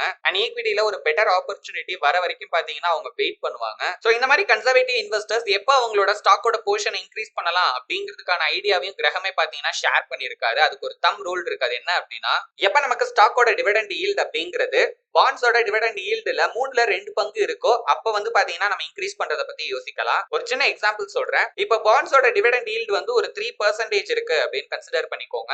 அப்ப ஸ்டாக்கோட டிவிடெண்ட் ஈல்டு அட்லீஸ்ட் 2% ஆது இருக்கணும். அப்படி இருந்துச்சு அப்படின்னா நம்ம வந்து ஸ்டாக்கோட எக்ஸ்போஷரை வந்து இன்க்ரீஸ் பண்ணலாம். சோ இதுக்கு வந்து பாத்தீங்கன்னா ஹிஸ்டாரிக்கல் டேட்டால இருந்து ஒரு எக்ஸாம்பிளையும் ஆர்த்தர் கொடுத்திருப்பாரு. இந்த ரூல்ஸ் எல்லாம் கேட்கறப்ப இது ஒன்னும் அவ்வளவு காம்ப்ளெக்ஸாலாம் இல்ல அப்படிங்கிற மாதிரி நமக்கு தோணினாலும் இதை ஃபாலோ பண்றது அப்படிங்கிறது ரொம்ப கஷ்டமா இருக்கும். அதுவும் எஸ்பெஷலி மென்டலி அதை நம்ம ஃபாலோ பண்றது ரொம்பவே டிஃபிகல்ட்டா இருக்கும். சோ ஒரு ரூல்ஸை நம்ம ஃபாலோ பண்ண போறோம் அப்படின்னா அதை ஃபாலோ பண்றதுக்கான டிசிப்ளின் அப்படிங்கிறது நமக்கு தேவை. அப்பதான் அந்த ரூல்ஸ் அப்படியே பாத்தீங்கன்னா நம்மளால ஃபாலோ பண்ண முடியும். ஒரு சில நேரத்துல கன்சர்வேட்டிவ் இன்வெஸ்டர்ஸ்க்கு நம்ம வந்து ரொம்பவே எச்சரிக்கையா இருக்கமோ அப்படிங்கிற மாதிரி எல்லாம் பாத்தீங்கன்னா தோணும். பட் எல்லாமே பண்றதுக்கான மெயின் ரீசனே சேஃப்டி தான். அண்ட் அதுதான் அவங்களோட ஃபர்ஸ்ட் ப்ரையாரிட்டியும் கூட. த பாண்ட் காம்பனன்ட் ஒரு டிஃபென்சிவ் இன்வெஸ்டரோட போர்ட்ஃபோலியோல இந்த பாண்டோட போர்ஷன் எப்படி இருக்கலாம் அப்படிங்கறத பத்தி இப்ப நம்ம பார்க்கலாம். ஜெனரலாவே ஒரு டிஃபென்சிவ் இன்வெஸ்டர் பாண்ட்ல இன்வெஸ்ட் பண்ண போறாரு அப்படின்னா அவர்கிட்ட 2 காமனான क्वेश्चन இருக்கும். ஒன்னு டாக்ஸபிள் பாண்ட்ல இன்வெஸ்ட் பண்ணலாமா இல்ல டாக்ஸ் ஃப்ரீ பாண்ட்ல இன்வெஸ்ட் பண்ணலாமா, ரெண்டாவது ஷார்ட் டேர்ம் பாண்ட்ஸ்ல இன்வெஸ்ட் பண்ணலாமா இல்ல லாங் டேர்ம் பாண்ட்ஸ்ல இன்வெஸ்ட் பண்ணலாமா அப்படின்னு. இத பத்தி கொஞ்சம் டீடைல்டா பார்க்கலாம். சோ முதல்ல taxable bonds tax free bonds அப்படின்னா என்னன்னு பார்ப்போம். டாக்ஸபிள் பாண்ட்ஸ்ல அதுல நம்ம ஏர்ன் பண்ற இன்ட்ரெஸ்ட்க்கு பாத்தீங்கன்னா நம்ம வந்து டாக்ஸ் பே பண்ணணும். டாக்ஸ் ஃப்ரீ பாண்ட்ஸை பொறுத்த வரைக்கும் அதுல ஏர்ன் பண்ற மணிக்கு நம்ம எந்த விதமான டாக்ஸும் கட்ட தேவையில்லை. சோ இது ரெண்டுல எது பெஸ்ட் அப்படின்னு கேட்டீங்கன்னா அது 2 ஃபேக்டரை பொறுத்து தான் நம்ம வந்து டிசைட் பண்ண முடியும். ஒன்னு ஒரு பர்சனோட டாக்ஸ் பிராக்கெட், சோ அவங்க வந்து டாக்ஸ் பேயரா இல்ல நான் டாக்ஸ் பேயரா, டாக்ஸ் பேயரா இருந்தாங்க அப்படின்னா எவ்வளவு பெர்சன்டேஜ் அவங்க வந்து டாக்ஸ் பே பண்றாங்க அப்படிங்கிறது. ரெண்டாவது அந்த பாண்டோட ஈல்டு. சோ இந்த 2% டிஃபரன்ஸை வச்சுதான் எது ஒரு பர்சனுக்கு ஒரு பெட்டரான சாய்ஸா இருக்கும் அப்படிங்கறத பாத்தீங்கன்னா நம்மளால டிசைட் பண்ண முடியும். சோ ஆர்த்தர் இந்த இடத்துல வந்து அமெரிக்கன் டாக்ஸ் ரேட்டை வச்சு பாத்தீங்கன்னா கம்பேர் பண்ணி ஒரு சில விஷயங்களை ஷேர் பண்ணியிருப்பாரு. அதுல அவர் காமனா என்ன சொல்ல வராரு அப்படின்னு பாத்தீங்கன்னா இப்ப அதிகமா இன்கம் ஏர்ன் பண்ற ஒரு பர்சனுக்கு டாக்ஸ் ஃப்ரீ பாண்ட்ஸ் அப்படிங்கிறது பெட்டரா இருக்கிறதுக்கான வாய்ப்பு இருக்கு. அண்ட் லோ இன்கம் ஏர்னர்ஸ்க்கு மேபி பாத்தீங்கன்னா டாக்ஸபிள் பாண்டே ஒரு பெட்டரான ஆப்ஷனா இருக்கலாம். ஏன்னா இதுல வந்து ரிட்டர்ன்ஸ் அப்படிங்கிறது கொஞ்சம் ஜாஸ்தியா இருக்கும் டாக்ஸ் ஃப்ரீ பாண்ட்ஸை கம்பேர் பண்ணும்போது. சோ டாக்ஸ் பாயிண்ட் ஆஃப் வியூல ஒவ்வொரு இண்டிவிஜுவலுக்கும் பாத்தீங்கன்னா சாய்ஸ் அப்படிங்கிறது சேஞ்ச் ஆகும். இந்தியாலயும் இதே மாதிரி டாக்ஸபிள் பாண்ட்ஸும் இருக்கு, டாக்ஸ் ஃப்ரீ பாண்ட்ஸும் இருக்கு. சோ ஒரு எக்ஸாம்பிள் சொல்லணும்னா இப்ப டாக்ஸபிள் பாண்டுக்கு நம்ம வந்து கார்ப்பரேட் பாண்ட்ஸ் ஒரு உதாரணமா சொல்லலாம். டாக்ஸ் ஃப்ரீ பாண்ட்ஸுக்கு கவர்மெண்ட் ப்ரொவைட் பண்ற சில பாண்ட்ஸ்க்கு பாத்தீங்கன்னா நம்ம வந்து டாக்ஸே பே பண்ண தேவையில்லை. ரெண்டாவது क्वेश्चन ஷார்ட் டேர்ம் பாண்ட்ஸ்ல இன்வெஸ்ட் பண்ணலாமா இல்ல லாங் டேர்ம் பாண்ட்ஸ்ல இன்வெஸ்ட் பண்ணலாமா அப்படின்னு. இது வந்து டாக்ஸ் மாதிரி நம்ம பார்க்க முடியாது. இதுல மெயின் ஃபேக்டரே ரிஸ்க் அண்ட் ரிவார்ட் தான். இப்ப ஷார்ட் டேர்ம் பாண்ட்ஸை பொறுத்த வரைக்கும் இது வந்து சேஃபா இருக்கும். அட் த சேம் டைம் இதோட பிரைஸ் வாலடைலிட்டி அப்படிங்கிறது ரொம்ப கம்மி. சோ இது ரெண்டுமே பாத்தீங்கன்னா இந்த பாண்டோட ஒரு பிளஸ் பாயிண்ட். பட் இதுல மைனஸ் என்ன அப்படின்னா இந்த பாண்ட்ஸ் வந்து கம்பேரிட்டிவ்லி நமக்கு வந்து ஒரு லோ ரிட்டர்ன்ஸ் தான் கொடுக்கும். இதே நம்ம வந்து லாங் டேர்ம் பாண்ட்ஸ் போனோம் அப்படின்னா நம்மளுக்கு ஈல்டு அப்படிங்கிறது ரொம்ப அதிகமா இருக்கும். அண்ட் கேபிட்டல் கெயினும் பாத்தீங்கன்னா அதிகமா இருக்கும். இதே நம்ம லாங் டேர்ம் பாண்ட்ஸ் போனோம் அப்படின்னா அங்க நமக்கு ஹையர் ஈல்டு கிடைக்கவும் வாய்ப்பு இருக்கு. அட் த சேம் டைம் நம்மளோட கேபிட்டல் கெயின் ஆகும் பாத்தீங்கன்னா சான்ஸ் இருக்கு. பட் அதுல இருக்கிற மைனஸ் என்ன அப்படின்னா இப்ப இன்ட்ரெஸ்ட் ரேட்லாம் சேஞ்ச் ஆகுது அப்படின்னா அந்த டைம்ல ரொம்பவே பாத்தீங்கன்னா சென்சிட்டிவா இருக்கும். So long term and short term பொறுத்த வரைக்கும் ஒரு சிம்பிள் ஐடியாவை தான் ஆர்த்தர் இங்க ஷேர் பண்ணிருப்பாரு. ஏன்னா இதை பத்தி டீடைல்டா சாப்டர் 8ல அவர் எக்ஸ்பிளைன் பண்ணிருக்காரு. சோ அந்த வீடியோல அதை பத்தி பார்க்கலாம். இதுக்கப்புறம் ஆர்த்தர் மேஜர் டைப்ஸ் ஆஃப் பாண்ட்ஸோட லிஸ்ட்டை கொடுத்திருப்பாரு. அண்ட் வழக்கம் போல அந்த லிஸ்ட்ல இருக்கிற எல்லா டைப்ஸுமே பாத்தீங்கன்னா அமெரிக்கன் பாண்ட் மார்க்கெட் ரிலேட்டடாவே இருக்கும். பட் நோ ப்ராப்ளம், அதுல இருக்கிற சில டைப்ஸ் வந்து நம்மளோட இந்தியன் மார்க்கெட்லயும் இருக்கு. அதனால ஜெனரலா அதை பத்தி பார்க்கலாம். Number 1 US savings bond. ஆர்த்தரை பொறுத்த வரைக்கும் ஸ்மால் இன்வெஸ்டர்ஸ்க்கு இது ஒரு செமையான சாய்ஸ் அப்படின்னு அவர் சொல்றாரு. அதுக்கு ரொம்ப முக்கியமான காரணமே இதுல இருக்கிற சேஃப்டி தான். ஏன்னா இந்த பாண்ட்ஸ்க்கு பின்னாடி இருக்கிறது கவர்மெண்ட். சோ அதனால நம்மளுக்கு credit risk R default risk அப்படிங்கிறது பாத்தீங்கன்னா ஆல்மோஸ்ட் ஜீரோ. அதாவது எங்க நம்ம இன்வெஸ்ட் பண்ண மணி நமக்கு திரும்ப கிடைக்காம போயிருமோ அப்படிங்கறத பத்தி நம்ம கவலைப்பட தேவையில்லை. சோ நம்மளோட கேபிட்டல் அப்படிங்கிறது ஒரு 10,000க்கு கம்மியா தான் இருக்கு அப்படின்னா இந்த பாண்ட்ஸ் வந்து ஒரு நல்ல ஆப்ஷனா இருக்கும் அப்படின்னு ஆர்த்தர் சொல்றாரு. அவர் $10,000 அப்படின்னு மென்ஷன் பண்றது அந்த டைம்ல, அதாவது இந்த புக்கோட அந்த ஃபைனல் எடிஷன் அவர் எழுதின டைம்ல அப்ப இருந்த $10,000. ஏன்னா அப்ப $10,000 இப்ப $10,000 ஒண்ணு கிடையாது. பட் இன்னும் ஹையர் கேபிட்டல் கேபிட்டல் வச்சிருக்கிற இன்வெஸ்டர்ஸ்க்கு இன்னும் சில பாண்ட் டைப்ஸும் இருக்கு. இதே யூஎஸ் சேவிங்ஸ் பாண்ட்ல குறிப்பா 2 பாண்ட்ஸை பத்தி பாத்தீங்கன்னா அவர் எக்ஸ்பிளைன் பண்ணிருப்பாரு. ஒன்னு சீரிஸ் இ, இன்னொன்னு பாத்தீங்கன்னா சீரிஸ் ஹெச். சோ இது எந்த மாதிரியான பாண்ட், நம்மளுக்கு வந்து எவ்வளவு இதோட மெச்சூரிட்டி பீரியட், எவ்வளவு ரிட்டர்ன்ஸ் கிடைக்குது, அதை எப்படி பே பண்றாங்க, இன்னும் இதுல என்னென்ன மாதிரியான ஃபீச்சர்ஸ் எல்லாம் இருக்கு அப்படிங்கறத பத்தி எல்லாம் டீடைல்டா எக்ஸ்பிளைன் பண்ணிருப்பாரு. அண்ட் இந்த பாண்ட்ஸ்ல நம்மளுக்கு டாக்ஸ் அட்வான்டேஜஸ் எந்த மாதிரிலாம் இருக்கு அப்படிங்கறது எல்லாத்தையுமே அவர் ஷேர் பண்ணிருப்பாரு. இந்தியாலயே நமக்கு இதே மாதிரி நிறைய கவர்மெண்ட் பாண்ட்ஸ் இருக்கு. இன்னும் அஷ்யூர்ட் ரிட்டர்ன்ஸ் கொடுக்குற மாதிரியான நிறைய கவர்மெண்ட் ஸ்கீம்ஸே இருக்கு. உதாரணத்துக்கு சொல்லணும் அப்படின்னா பிபிஎஃப், அதாவது public provident fund, Sukanya Samriddhi Yojana, இந்த மாதிரியான ஸ்கீம்ஸ் எல்லாம் நமக்கு அஷ்யூர்டா ரிட்டர்ன்ஸ் ப்ரொவைட் பண்ணுவாங்க. அதுவும் ஹையர் ரிட்டர்ன்ஸே பாத்தீங்கன்னா கொடுப்பாங்க. நான் ஹையர் ரிட்டர்ன்ஸ் அப்படின்னு மீன் பண்றது ஒரு நார்மல் சேவிங்ஸ் அக்கௌண்ட்ல நமக்கு கிடைக்கிறத விட அதிகமான ரிட்டர்ன்ஸே பாத்தீங்கன்னா இந்த ஸ்கீம்ல இருந்தெல்லாம் நமக்கு கிடைக்கும். அண்ட் அது மட்டும் இல்லாம இதுல ஒரு சில பாண்ட்ஸ் அண்ட் ஒரு சில ஸ்கீம்ஸ் எல்லாம் நம்ம earn பண்ற மணி அப்படிங்கிறது கம்ப்ளீட்லி டாக்ஸ் ஃப்ரீ. அதாவது நம்ம சம்பாதிக்கிற காசுக்கு ₹1 கூட நம்ம டாக்ஸ் பே பண்ண வேணாம். நம்பர் 2, அமெரிக்கால இருக்கிற மத்த சில கவர்மெண்ட் பாண்ட்ஸ் பத்தி ஆர்த்தர் இதுல எக்ஸ்பிளைன் பண்ணிருப்பாரு. இந்த பாயிண்ட்ல ஆர்த்தர் நடுவுல இன்டைரக்ட் கவர்மெண்ட் பாண்ட்ஸ் அப்படிங்கிற ஒரு விஷயத்தை பாத்தீங்கன்னா மென்ஷன் பண்ணிருப்பாரு. அதுக்கு என்ன அர்த்தம் அப்படின்னா, இந்த மாதிரியான பாண்ட்ஸ் அப்படிங்கிறது டைரக்டா பாத்தீங்கன்னா கவர்மெண்ட் ப்ரொவைட் பண்ண மாட்டாங்க. ஆனா கவர்மெண்ட் கண்ட்ரோல் பண்ற பப்ளிக் செக்டார் கம்பெனிஸ் பாத்தீங்கன்னா இந்த பாண்ட்ஸை ப்ரொவைட் பண்ணுவாங்க. சோ இதுல என்ன பிளஸ் பாயிண்ட் அப்படின்னா, இந்த பாண்ட்ஸ்க்கும் நமக்கு அந்த கவர்மெண்டோட கேரண்டீட் அப்படிங்கிறது பாத்தீங்கன்னா இருக்கும். நம்ம இந்தியாலயும் இந்த மாதிரியான கவர்மெண்ட் பேக்டு இன்ஸ்டிடியூஷன்ஸ் நிறைய பாண்ட்ஸை ப்ரொவைட் பண்றாங்க. உதாரணத்துக்கு rural electrification corporation, national authority of India, power finance corporation, இந்த மாதிரி நிறைய கம்பெனிஸ் பாண்ட்ஸை ப்ரொவைட் பண்றாங்க. Number 3, state bonds and municipal bonds. இதுவும் கவர்மெண்ட் பாண்ட்ஸ் தான். பட் இதுக்கு முன்னாடி நம்ம பார்த்தது எல்லாமே சென்ட்ரல் கவர்மெண்ட் ப்ரொவைட் பண்ற பாண்ட். பட் இந்த ஸ்டேட் பாண்ட்ஸ் அப்படிங்கிறது ஒரு குறிப்பிட்ட ஸ்டேட் ப்ரொவைட் பண்ற பாண்ட். முனிசிபல் பாண்ட் அப்படிங்கிறது ஒரு குறிப்பிட்ட கார்ப்பரேஷன் பாத்தீங்கன்னா ப்ரொவைட் பண்ணுவாங்க. இந்த மாதிரியான பாண்ட்ஸ் நம்ம இந்தியாலயும் இருக்கு. ரீசெண்டா கூட தமிழ்நாட்டிலே ஃபர்ஸ்ட் டைமா முனிசிபல் பாண்ட்ஸ் சென்னை கார்ப்பரேஷன் பாத்தீங்கன்னா என்எஸ்சில வந்து லான்ச் பண்ணிருந்தாங்க. இன்னும் கோயம்புத்தூர், திருப்பூர், திருச்சியில கூட பாத்தீங்கன்னா இந்த மாதிரி முனிசிபல் பாண்ட்ஸ் ப்ரொவைட் பண்ற பிளானிங் பாத்தீங்கன்னா போயிட்டு இருக்கு.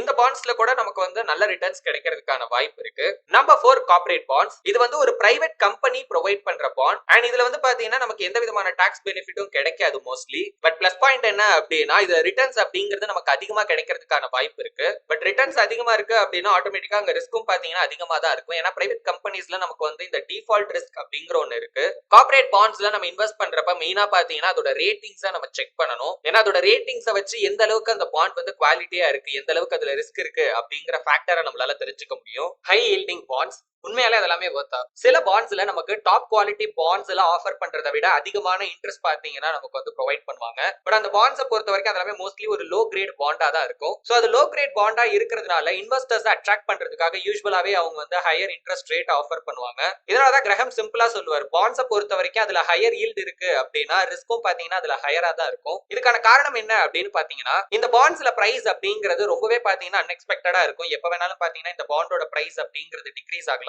அண்ட் இதுல ஜெனரலாவே டிஃபால்ட் ரிஸ்க் அப்படிங்கிறது கொஞ்சம் அதிகமா இருக்க வாய்ப்பு இருக்கு. ஒன்னு அந்த கம்பெனி இன்ட்ரெஸ்ட் அமௌண்ட்டையோ இல்ல பிரின்சிபல் அமௌண்ட்டையோ கூட பாத்தீங்கன்னா திரும்ப பே பண்ணாம போறதுக்கான வாய்ப்பு இருக்கு. அதுக்காக இந்த மாதிரி ஹை ஈல்டு இருக்கிற எல்லா பாண்ட்ஸும் அப்படிதானா அப்படின்னு கேட்டீங்கன்னா கண்டிப்பா கிடையாது. பட் இருந்தாலும் ஒரு நார்மல் இன்வெஸ்டர்ஸ்க்கு அந்த அளவுக்கு ஸ்கில் இருக்காரு இதுல எந்த பாண்ட் வந்து கரெக்டானது அப்படிங்கறத சூஸ் பண்ணி அதுல இன்வெஸ்ட் பண்றதுக்கு. ஏன்னா இந்த மாதிரியான பாண்ட்ஸ்ல கூட பாத்தீங்கன்னா சில நல்ல ஆப்பர்ச்சுனிட்டிஸ் இருக்கும். சம்டைம்ஸ் பாத்தீங்கன்னா இந்த மாதிரியான லோ கிரேட் பாண்ட்ஸ் அப்படிங்கிறது சோ மார்க்கெட் எக்ஸ்பெக்ட் பண்றதை விட ரொம்ப லோயர் வேல்யூக்கு கூட பாத்தீங்கன்னா சம்டைம்ஸ் நமக்கு கிடைக்கலாம். பட் அதெல்லாம் கரெக்டா பார்த்து அதெல்லாம் ரிசர்ச் பண்ணி நம்ம வந்து இன்வெஸ்ட் பண்ணணும் அப்படின்னா அதுக்கு ப்ராப்பரான ஸ்கில், கரெக்டா டைமிங் பண்ணணும். அதாவது எந்த டைம்ல நம்ம இன்வெஸ்ட் பண்ணா கரெக்டா இருக்கும், அந்த பாண்டோட உண்மையான வேல்யூ என்ன அப்படிங்கறத பத்தின கம்ப்ளீட் நாலேஜ் நமக்கு இருக்கணும். சோ இதை நம்ம ஒரு டிஃபென்சிவ் இன்வெஸ்டரோட பாயிண்ட் ஆஃப் வியூல இருந்து பார்த்தோம் அப்படின்னா மோஸ்ட்லி இதை அவாய்ட் பண்றதா ஒரு நல்ல சாய்ஸா இருக்கும். ஏன்னா இதுல வந்து ரிஸ்க் அப்படிங்கிறது பாத்தீங்கன்னா ஜாஸ்தி இருக்கு. நெக்ஸ்ட் ஆர்த்தர் வந்து பார்கெனிங் ஆப்பர்ச்சுனிட்டிஸ் அப்படிங்கிற ஒன்ன பத்தி சொல்லியிருப்பாரு. சோ இது என்ன அப்படின்னு பாத்தீங்கன்னா, சம்டைம்ஸ் கவர்மெண்ட் வந்து டைரக்டா ஒரு பாண்ட் மூலியமா மணியை கலெக்ட் பண்ணாம, சோ அதாவது அவங்களுக்கு மணி நீடு இருக்கப்பதான் இந்த பாண்ட்ஸை வந்து ஆஃபர் பண்ணுவாங்க. சோ பீப்புள் அதுல இன்வெஸ்ட் பண்ணுவாங்க.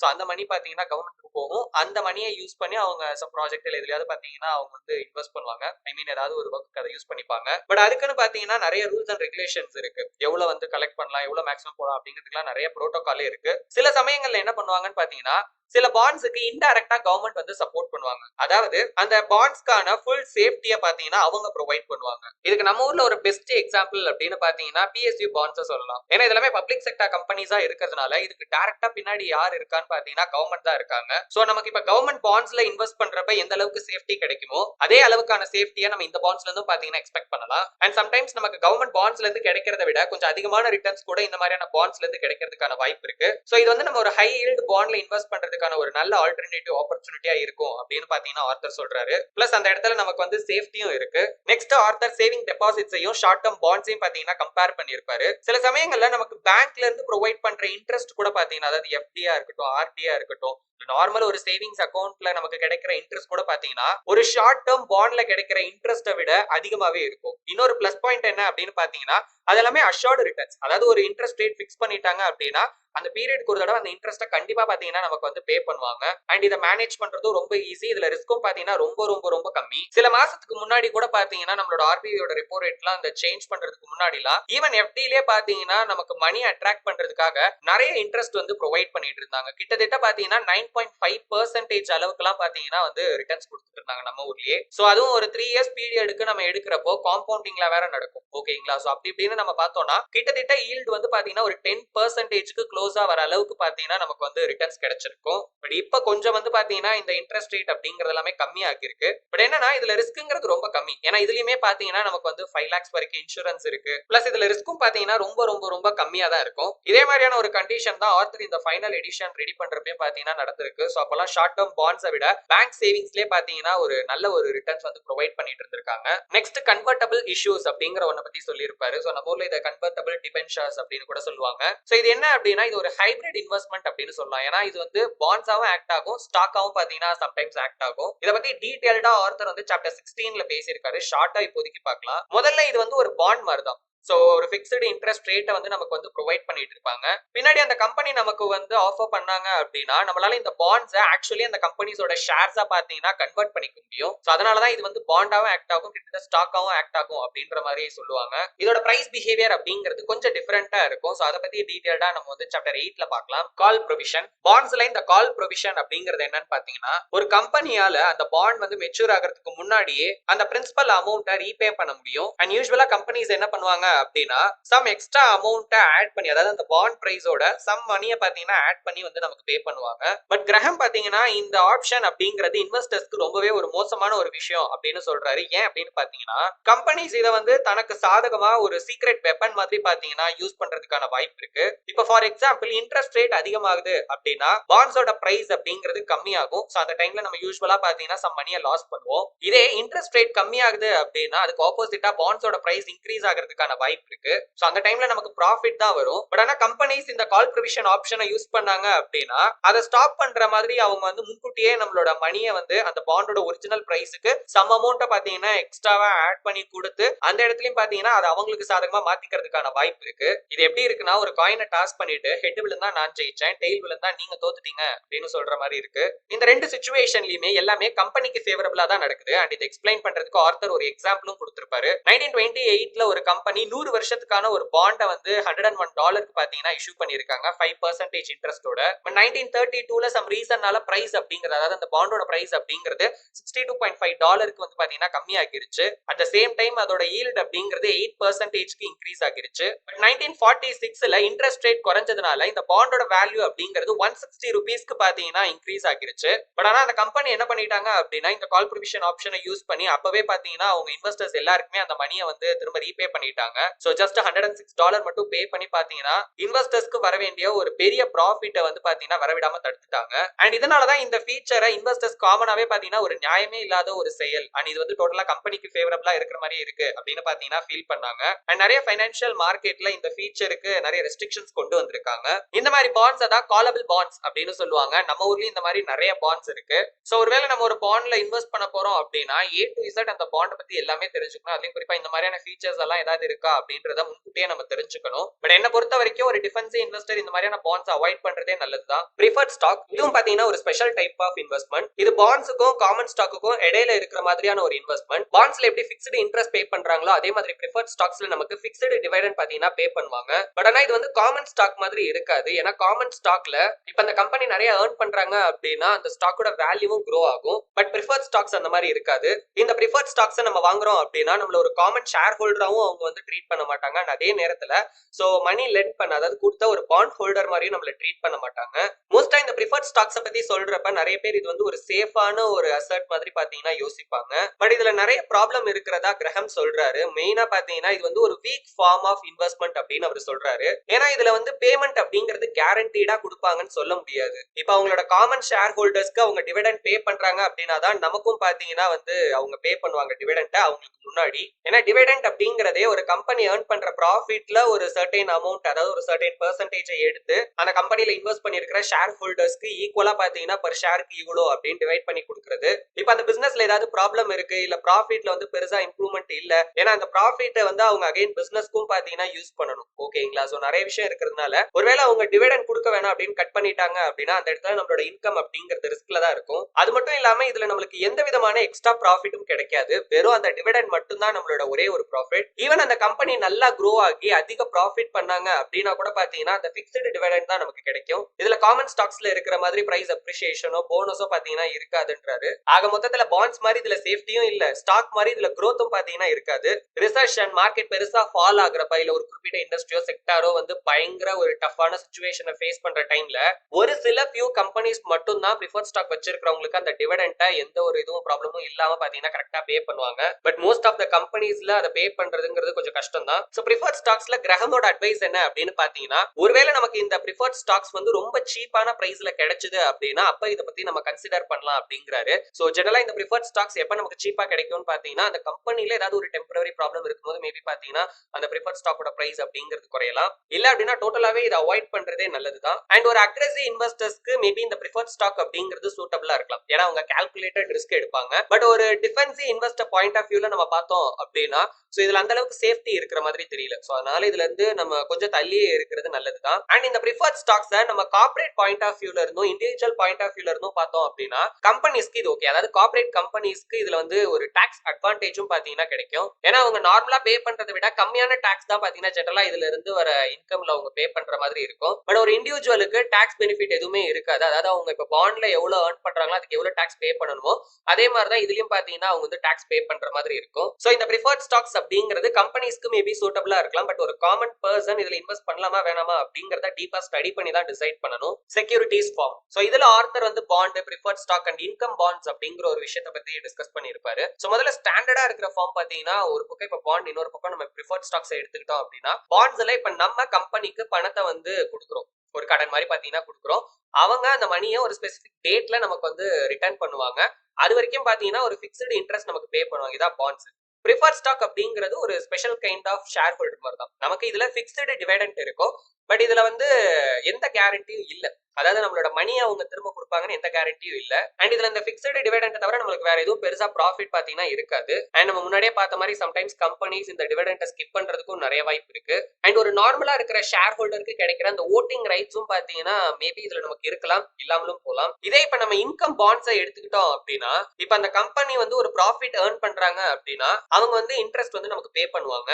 ஒருவேளை இப்ப அவங்க வந்து ப்ராஃபிட் ஏர்ன் பண்ணல அப்படின்னா அவங்க இன்ட்ரெஸ்ட்டை வந்து ஸ்கிப் பண்றதுக்கான வாய்ப்பு இருக்கு. அண்ட் இதுல நமக்கு பே பண்ணாத இன்ட்ரெஸ்ட் வந்து அப் டு 3 இயர்ஸ் வரைக்கும் பாத்தீங்கன்னா ஆட் ஆகிட்டே வரும் அப்படின்ற மாதிரி ஆர்த்தர் சொல்றாரு. கம்பெனியோட பாயிண்ட் ஆஃப் வியூல பாத்தீங்கன்னா இந்த இன்கம் பாண்ட்ஸ் அப்படிங்கிறது ரொம்பவே பாத்தீங்கன்னா லெஸ் ரிஸ்கான ஒரு விஷயம். அதுவும் குறிப்பா வந்து ஒரு டஃப்பான சிச்சுவேஷனை அவங்க ஃபேஸ் பண்றப்போ இந்த இன்கம் பாண்ட்ஸ் அப்படிங்கிறது ரொம்ப யூஸ்ஃபுல்லான ஒரு விஷயமாவே இருந்தாலும் ரொம்ப ரேரா தான் பாத்தீங்கன்னா பீப்புள்ஸ் இதுல வந்து இன்வெஸ்ட் பண்ணுவாங்க. கிரஹம பொறுத்த வரைக்கும் கம்பெனிஸ் வந்து அடிக்கடி இந்த இன்கம் பாண்ட்ஸை வந்து ஆஃபர் பண்ணலாம், பட் அவங்க அதை பண்ண மாட்டாங்க அப்படிங்கிற மாதிரி சொல்றாரு. இதுக்கான காரணமா அவர் என்ன சொல்றாரு அப்படின்னா இதை ஃபர்ஸ்ட் டைம் இஷ்யூ பண்ணதே எப்ப அப்படின்னு பாத்தீங்கன்னா ஒரு ரயில் ரோட் பேங்க்ரப்சில தான். சோ அதனால இதுக்கு வந்து மக்கள் மத்தியில ஒரு பேடான ஒரு ரெப்யூட்டேஷன் அப்படிங்கிறது கிரியேட் ஆகுது. அண்ட் இன்வெஸ்டர்ஸும் பாத்தீங்கன்னா இது வந்து சேஃப் இல்லாத ஒரு இன்வெஸ்ட்மெண்டாவே பாத்தீங்கன்னா பார்த்தாங்க அண்ட் இதை அவாய்டும் பண்ணாங்க. பட் ரியாலிட்டி என்ன அப்படின்னா இதுல கம்பெனிஸ்க்கு நிறைய டாக்ஸ் அட்வான்டேஜஸ் இருக்கு அப்படின்னு சொல்றாரு. ஏன்னா இந்த இன்கம் பாண்ட்ஸ்ல அவங்க பே பண்ற இன்ட்ரெஸ்ட் அமௌண்ட் வந்து பாத்தீங்கன்னா டாக்ஸ்ல அவங்க டிடக்ட் பண்ணிக்கலாம். பட் ஆனா ப்ரிஃபர்ட் ஸ்டாக் டிவிடெண்ட்ல அப்படிலாம் பண்ண முடியாது. சோ கம்பெனியை பொறுத்த வரைக்கும் ஒரு ப்ரிஃபர்ட் ஸ்டாக்ஸை கம்பேர் பண்ணும்போது இன்கம் பாண்ட்ஸ் அப்படிங்கிறது ரொம்பவே பாத்தீங்கன்னா சீப்பா தான் இருக்கும். அண்ட் இந்த இன்கம் பாண்ட்ஸை பொறுத்த வரைக்கும் கம்பெனியும் சரி இன்வெஸ்டர்ஸும் சரி ரெண்டு பேருமே ப்ரொடெக்டடா இருக்கிற மாதிரி கூட பாத்தீங்கன்னா கஸ்டமா டிசைன் பண்ண முடியும். ஃபைனலி ஆத்தர் என்ன சொல்றாரு அப்படின்னா, எவ்வளவோ புதுசான நல்ல பெட்டரான ஆப்ஷன்ஸ் நமக்கு இங்க இருந்தாலும் கூட ஃபைனான்சியல் மார்க்கெட்டை பொறுத்த வரைக்கும் மோஸ்ட் ஆஃப் த பீப்புள் அந்த அவுடேட்டடான ஹேபிட்ஸ்லயே பாத்தீங்கன்னா ஸ்டில் இருக்காங்க அப்படின்னு சொல்றாரு. என்ன பொறுத்த வரைக்கும் இந்த பழைய ஹேபிட்ஸை ட்ரை பண்றதை நான் தப்புன்னு சொல்ல மாட்டேன். பட் அதுக்காக புது ஆப்பர்ச்சுனிட்டிஸை ட்ரை கூட பண்ணாம இருக்கிறது தான் பெரிய தப்பு. சாப்டர் 4 பத்தின ஜேசன் ஸ்வீகோட கருத்தை பத்தி இப்ப நம்ம பார்க்கலாம். நம்மளோட போர்ட்ஃபோலியோ எந்த அளவுக்கு அக்ரெசிவா இருக்கணும். கிரஹம் என்ன சொல்றாரு அப்படின்னா, இன்டெலிஜென்ட் இன்வெஸ்ட்மெண்ட் அப்படிங்கிறது நம்ம எதுல இன்வெஸ்ட் பண்றோம் அப்படிங்கறத பொறுத்து இல்ல, நம்ம என்ன மாதிரியான இன்வெஸ்டர் அப்படிங்கறத பொறுத்து இருக்கு. சோ ஜெனரலா நம்ம இந்த இன்டெலிஜென்ட் இன்வெஸ்டர்ஸ் ரெண்டு வகையா பாத்தீங்கன்னா பிரிக்கலாம். ஒருத்தர் அவரே பாத்தீங்கன்னா ரிசர்ச் பண்ணி அனலைஸ் பண்ணி அவங்களோட இன்வெஸ்ட்மெண்ட் எல்லாத்தையும் அவங்களாவே மேனேஜ் பண்ணிப்பாங்க. எப்பவுமே அவங்க வந்து அலர்ட்டா இருப்பாங்க. அவங்களோட போர்ட்ஃபோலியோவை அடிக்கடி அட்ஜஸ்ட் பண்ணிட்டே இருப்பாங்க. அண்ட் புதுசா ஏதாவது வாய்ப்பு மார்க்கெட்ல கிடைக்குமா அப்படின்னு தொடர்ந்து பாத்தீங்கன்னா தேடிக்கிட்டே இருப்பாங்க. சோ இந்த மாதிரி நம்ம வந்து இன்வெஸ்ட் பண்றதுக்கு அதிக டைம், எனர்ஜி அண்ட் ஒரு ஸ்ட்ராங்கான ஃபோக்கஸ் வந்து பாத்தீங்கன்னா நமக்கு தேவைப்படும். இதுக்கு ஒரு உதாரணம் சொல்லணும் அப்படின்னா, இப்போ ஒரு டை ஹார்ட் கிரிக்கெட் ஃபேன் இருக்காரு அப்படின்னு கன்சிடர் பண்ணிக்கோங்க. ஒரு நார்மல் ஆடியன்ஸ் மாதிரி இல்லாம அந்த கேம்ல இருக்கிற ஒவ்வொரு சின்ன சின்ன விஷயங்களையும் பாத்தீங்கன்னா அந்த ஃபேன் நோட் பண்ணிக்கிட்டே இருப்பாரு. சோ இந்த இன்வெஸ்ட்மெண்ட் ஸ்டைலும் கிட்டத்தட்ட அந்த மாதிரி தான். இன்னொரு கேட்டகரி ஆஃப் பீப்புள் என்ன பண்ணுவாங்க அப்படின்னா, ரொம்ப சிம்பிளான ஒரு பெர்மனன்ட்டான பிளானை கிரியேட் பண்ணி அதை அப்படியே பாத்தீங்கன்னா கன்சிஸ்டன்டா ஃபாலோ பண்ணுவாங்க. அதுல பெருசா எந்த சேஞ்சஸும் பாத்தீங்கன்னா பண்ண மாட்டாங்க. சோ இதனால நம்மளோட போர்ட்ஃபோலியோவை அடிக்கடி நம்ம வந்து மானிட்டர் பண்ணவோ இல்ல சேஞ்ச் பண்ணவோ அவசியம் இருக்காது. சோ இந்த மாதிரி இன்வெஸ்ட் பண்றதுக்கு நமக்கு பேஷன், டிசிப்ளின் அண்ட் ரொம்ப முக்கியமா எமோஷனல் கண்ட்ரோல் அப்படிங்கிற விஷயம் பாத்தீங்கன்னா தேவைப்படும். இது வந்து கிட்டத்தட்ட நம்மளோட இன்வெஸ்ட்மெண்ட்டை ஒரு ஆட்டோ பைலட் மோட்ல போடுற மாதிரி. சோ நம்ம ஃபர்ஸ்ட் பார்த்த கேட்டகரியை தான் கிரஹம் வந்து ஆக்டிவ் இன்வெஸ்டிங், அதாவது ஆண்டர்பிரைசிங் இன்வெஸ்டிங் அப்படின்னு மென்ஷன் பண்றாரு. செகண்ட் ஸ்டைல்ல அவர் passive investing or defensive investing அப்படின்னு சொல்றாரு. சார்ல்ஸ் எலிஸ் அப்படிங்கிற ஒரு எக்ஸ்பர்ட்டோட பாயிண்ட் ஆஃப் வியூ என்ன அப்படின்னா, ஆக்டிவ் ஸ்ட்ராட்டஜி அப்படிங்கிறது மென்டலி ஹார்டா இருக்கும், பட் பாசிவ் ஸ்ட்ராட்டஜி அப்படிங்கிறது எமோஷனலி ஹார்டா இருக்கும். பட் சம் பர்சன்ஸ் இந்த ரெண்டையுமே மிக்ஸ் பண்ணி கூட பாத்தீங்கன்னா யூஸ் பண்ணுவாங்க. அவங்களோட மெயின் பிளான் வந்து ஒன்னு ஆக்டிவ் பேசிஸா இருக்கும், அதுல கொஞ்சம் பாத்தீங்கன்னா பாசிவாவும் இருப்பாங்க, இல்லனா அப்படியே அதுக்கு ஆப்போசிட்டா மெயினா வந்து பாசிவா இருக்கும் அவங்களோட பிளான், பட் அதுல கொஞ்சம் ஆக்டிவாவும் பாத்தீங்கன்னா அவங்க வந்து செயல்படுவாங்க. சோ இதுல ரொம்ப முக்கியமான விஷயமே, நீங்க என்ன மாதிரியான ஒரு பர்சன் அப்படிங்கறத தெரிஞ்சுக்கிட்டு உங்களுக்கு எது சூட் ஆகும் அப்படிங்கறத சூஸ் பண்றதுதான். இன்வெஸ்ட்மெண்ட்ல வெறும் எக்கானமி, ஸ்டாக் மார்க்கெட் இதுல மட்டும் பாத்தீங்கன்னா ரிஸ்க் கிடையாது. உண்மையான ரிஸ்க் அப்படிங்கறதே நமக்குள்ளதான் இருக்கு. அதாவது நம்ம எடுக்கிற முடிவு, டிசிப்ளின், எமோஷன்ஸ் இதெல்லாம் தான் பாத்தீங்கன்னா ரொம்ப ரொம்ப ரிஸ்கான ஒரு விஷயம். இந்த ரெண்டு ஸ்ட்ராட்டஜியை பத்தி கேள்விப்பட்ட உடனே ஒரு சிலருக்கு இந்த ரெண்டுல எது பெட்டர், எதுல அதிகமா ப்ராஃபிட் பண்ண வாய்ப்பு இருக்கு அப்படிங்கிற மாதிரியான காமனான क्वेश्चंस எல்லாம் வரும். ஆக்சுவலி பாத்தீங்கன்னா இந்த ரெண்டு ஸ்ட்ராட்டஜியுமே ப்ராஃபிட்டபிளான ஒரு ஸ்ட்ராட்டஜி தான். பட் எந்த அளவுக்கு ப்ராஃபிட் வரும் அப்படிங்கிறது ஒவ்வொருத்தரோட பெர்ஃபார்மன்ஸின் அடிப்படையில இருக்கு. அண்ட் இதுல எது பெட்டர் அப்படின்னு நீங்க சூஸ் பண்ணிட்டே இருந்தீங்க அப்படின்னா கண்டிப்பா ஏதாவது ஒரு பாயிண்ட்ல, அதாவது ஒரு ஃபேக்டர்ல ஒரு ஸ்ட்ராட்டஜி விட இன்னொரு ஸ்ட்ராட்டஜி வந்து பெட்டரா இருந்துட்டே இருக்கு எப்பவுமே. அதனாலதான் ஆர்த்தர் சிம்பிளா நீங்க யாரு அப்படின்னு தெரிஞ்சுக்கிட்டீங்கன்னா உங்களுக்கு எது சூட் ஆகும் அப்படிங்கறத முடிவு பண்றது ரொம்ப ஈஸியா இருக்கும் அப்படின்னு சொல்றாரு. நெக்ஸ்ட் நம்மளோட மணியை என்னென்ன அசெட்டுக்கு எப்படி நம்ம அலோகேட் பண்ணணும் அப்படிங்கறத பத்தி சில விஷயத்தை ஷேர் பண்ணிருப்பாங்க. ஏற்கனவே ஆர்த்தர் வந்து நமக்கு 50-50 அப்ரோச் பத்தி எல்லாம் நிறைய விஷயம் சொல்லியிருக்காரு. அண்ட் இதை பத்தி இன்னும் டீப்பா நம்ம வந்து இன்ஃபிளேஷனுக்கு அப்புறம் பார்க்கலாம். ஏன்னா இன்ஃபிளேஷன் அப்படிங்கிறது நமக்கு ஒரு மிகப்பெரிய எதிரி நம்மளோட இன்வெஸ்ட்மெண்ட் ஜர்னில.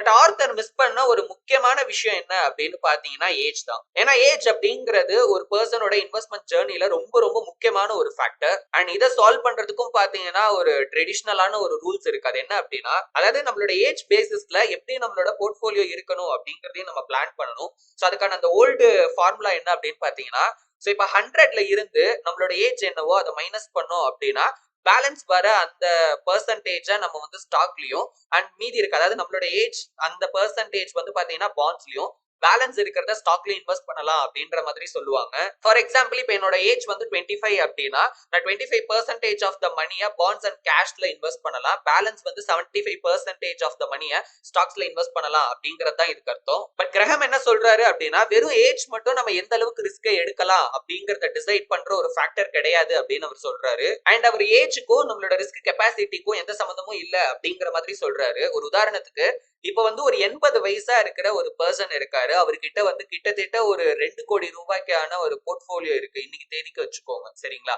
அவருக்கு இண்டிவிஜுவலா வந்து காசுக்கான தேவை எதுவுமே இல்ல. அப்படிங்கிறப்போ அவரோட மணியில மோஸ்ட் ஆஃப் த மணியை வந்து அவர் ஸ்டாக்லயே வைக்கலாம். ஓகேங்களா? ஏன்னா இப்ப அவருக்கு ஏஜ் 80 அப்படின்னா கிட்டத்தட்ட 80% அவர் வந்து பாண்ட்ஸ்ல இன்வெஸ்ட் பண்ணணும், 20% தான் வந்து ஸ்டாக்ல இன்வெஸ்ட் பண்ற மாதிரி இருக்கும் அந்த ஓல்டு ரூல்ஸை ஃபாலோ பண்ணோம் அப்படின்னா.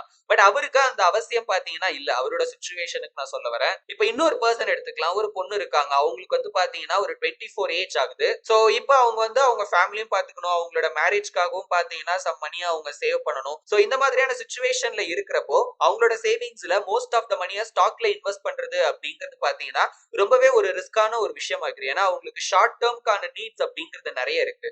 சோ அப்ப அவங்க என்ன பண்ணலாம் அப்படின்னா ஸ்டாக் அவாய்ட் பண்ணிட்டு ஒன்னு கேஷ்லயோ இல்ல சேஃபான அசெட்ஸ்ல இன்வெஸ்ட் பண்றதா ஒரு நல்ல ஆப்ஷனா இருக்கும். நம்மளோட லைஃப் அப்படிங்கிறது எப்ப வேணாலும் பாத்தீங்கன்னா மாறலாம். சோ நமக்கு நம்மளோட வேலையா இருக்கட்டும், ஹெல்த் இஷ்யூஸா இருக்கட்டும், ஏதாவது எமர்ஜென்சியா இருக்கட்டும், எது எப்போ எப்படி வரும் அப்படின்னு யாருக்குமே பாத்தீங்கன்னா தெரியாது. நம்மளோட ஏஜ் என்னவா இருந்தாலும் சரி, நம்மளோட எல்லா மணியையுமே ஒரு ரிஸ்கான அசெட்ல இன்வெஸ்ட் பண்றது அப்படிங்கிறது ஒரு நல்ல ஆப்ஷனே கிடையாது. மோஸ்ட் ஆஃப் த பிளேஸ்ல பீப்புள்ஸ் இந்த எமோஷனால தான் பாத்தீங்கன்னா ஸ்டாக் மார்க்கெட்ல தோத்து போறாங்க. இப்போ ஒரு ஸ்டாக்கோட பிரைஸ் ஏறுது அப்படின்னா அது வந்து பாத்தீங்கன்னா அவங்களுக்கு ஒரு கான்பிடென்ட் கொடுக்கும். ஓகே, ரொம்ப சந்தோஷமா இருக்கும், ஸ்டாக் வந்து நல்லா ஏறுது அப்படிங்கிற மாதிரி இருப்பாங்க. பட் இதுவே அந்த ஸ்டாக்கோட பிரைஸ் இறங்க ஆரம்பிச்சிருச்சு அப்படின்னா போதும், ரொம்பலாம் வேணாம், கொஞ்சம் இறங்க ஆரம்பிச்சிருச்சுனாலே ஆட்டோமேட்டிக்கா பாத்தீங்கன்னா அந்த இடத்துல பயம் அப்படிங்கறது உருவாக்கி அவங்க கொஞ்சம் கொஞ்சமா பாத்தீங்கன்னா செல் பண்ண ஆரம்பிப்பாங்க. ப்ராஃபிட்ல செல் பண்ணா கூட பரவாயில்ல, சரி ஓகே ஏதோ ஒரு 1000 ரூபாய் வர இடத்துல அட்லீஸ்ட் ஒரு 200 300 ரூபாயாவது ப்ராஃபிட் வந்தது அப்படின்னு எடுத்துக்கலாம். பட் அப்படி இல்லாம லாஸ்ட்ல பாத்தீங்கன்னா தொடர்ந்து அவங்க வந்து செல் பண்ணிட்டே இருப்பாங்க. சோ ஒரு ஹையர் பிரைஸ்ல வாங்கிட்டு ஒரு லோயர் பிரைஸ்ல செல் பண்றது அப்படிங்கிறது ஃபைனான்சியல் மார்க்கெட்ல இருக்கிற one of the worst thing, ஒரு மோசமான விஷயம் அப்படின்னே சொல்லலாம். சோ இந்த மாதிரியான பேனிக்கான சிச்சுவேஷன்ஸ் எல்லாம் ஹேண்டில் பண்றதுக்கான ஒரு வழியா தான் ஆர்த்தர் வந்து நம்மளுக்கு அந்த 25-75 அப்படிங்கிற ரூல்ஸ் பத்தி சொல்லியிருப்பாரு. சோ எது எப்படி இருந்தாலும் சரி at least 25% of the total investment அமௌண்ட்டை ஒன்னு கேஷ்லயோ இல்ல பாண்ட்லயோ பாத்தீங்கன்னா எப்பவுமே நம்ம கையில வச்சிருக்கணும். சோ இப்படி வச்சிருக்கிறப்போ நம்மளுக்கு அது வந்து ஒரு எமோஷனல் ஸ்ட்ரென்த் கொடுக்கும். அதுலயும் குறிப்பா வந்து இந்த மார்க்கெட் கிராஷ் எல்லாம் நடக்கிற டைம்ல. சோ இதுல மெயினா என்ன தெரிஞ்சுக்கணும் அப்படின்னா இந்த ஏஜா இப்படிதான் பண்ணணும், சோ இந்த ஏஜுக்கு இதுதான் கரெக்ட் அப்படின்னு வெளியே நிறைய ரூல்ஸ், நிறைய ஸ்ட்ராட்டஜிஸ், மெத்தட்ஸ் ஏகப்பட்டது இருக்கு. பட் இதெல்லாம் அப்படியே பிளைண்டா ஃபாலோ பண்ணாம நம்ம ஏஜ் என்னவா இருந்தாலும் நம்மளோட பர்சனல் நீட் அண்ட் நம்மளோட சிச்சுவேஷன் அப்படிங்கிறது பாத்தீங்கன்னா கொஞ்சம் யூனிக்கா தான் இருக்கும். அதுக்கு ஏத்த மாதிரி நம்ம எப்படி பண்ணலாம் அப்படிங்கறத பிளான் பண்ணி தான் நம்ம பண்ணணும். எந்த அளவுக்கு ரிஸ்க நம்மளால ஹேண்டில் பண்ண முடியும் இத பத்தி யோசிக்கிறதுக்கு நம்ம ஜஸ்ட் மார்க்கெட்டை பத்தி மட்டும் யோசிச்சா பத்தாது, நம்மளோட லைஃப் பத்தியும் பாத்தீங்கன்னா நம்ம யோசிக்கணும். அண்ட் இதை டிசைட் பண்றதுக்கு முன்னாடி இப்ப நான் சொல்ற ஒரு சில விஷயங்களை பத்தி நீங்க யோசிச்சு பாருங்க. ஃபர்ஸ்ட் திங், நம்மளோட பர்சனல் லைஃப்ல இருந்தே ஸ்டார்ட் பண்ணலாம். இப்போ எனக்கு வந்து மேரேஜ் ஆகிருச்சா இல்லையா, ஒருவேளை மேரேஜ் ஆகிருச்சு அப்படின்னா என்னோட பார்ட்னர் வந்து ஏர்ன் பண்றாங்களா இல்லையா, சோ எங்களுக்கு வந்து குழந்தை இருக்கா இல்லையா, குழந்தைங்க இருக்காங்கன்னா அவங்களுக்கு ஸ்கூல் ஃபீஸ் எப்போ, காலேஜ் ஃபீஸ் எப்போ, சோ என்னோட பேரண்ட்ஸை வந்து ஃபைனான்சியலி நான் சப்போர்ட் பண்றேனா இல்லையா, இந்த மாதிரியான விஷயங்களை யோசிக்கணும். ரெண்டாவது கெரியர், ஏதாவது ஒரு ஃபேக்டர்னால என்னோட ஜாபோ இல்ல என்னோட வருமானமோ பாதிக்கிறதுக்கான வாய்ப்பு இருக்கா. இப்போ உதாரணத்துக்கு இப்போ ஒரு விவசாயி இருக்காரு அப்படின்னா பேட் வெதர் கண்டிஷனால அவங்களோட வருமானம் பாதிக்கிறதுக்கான வாய்ப்பு இருக்கு. அந்த மாதிரி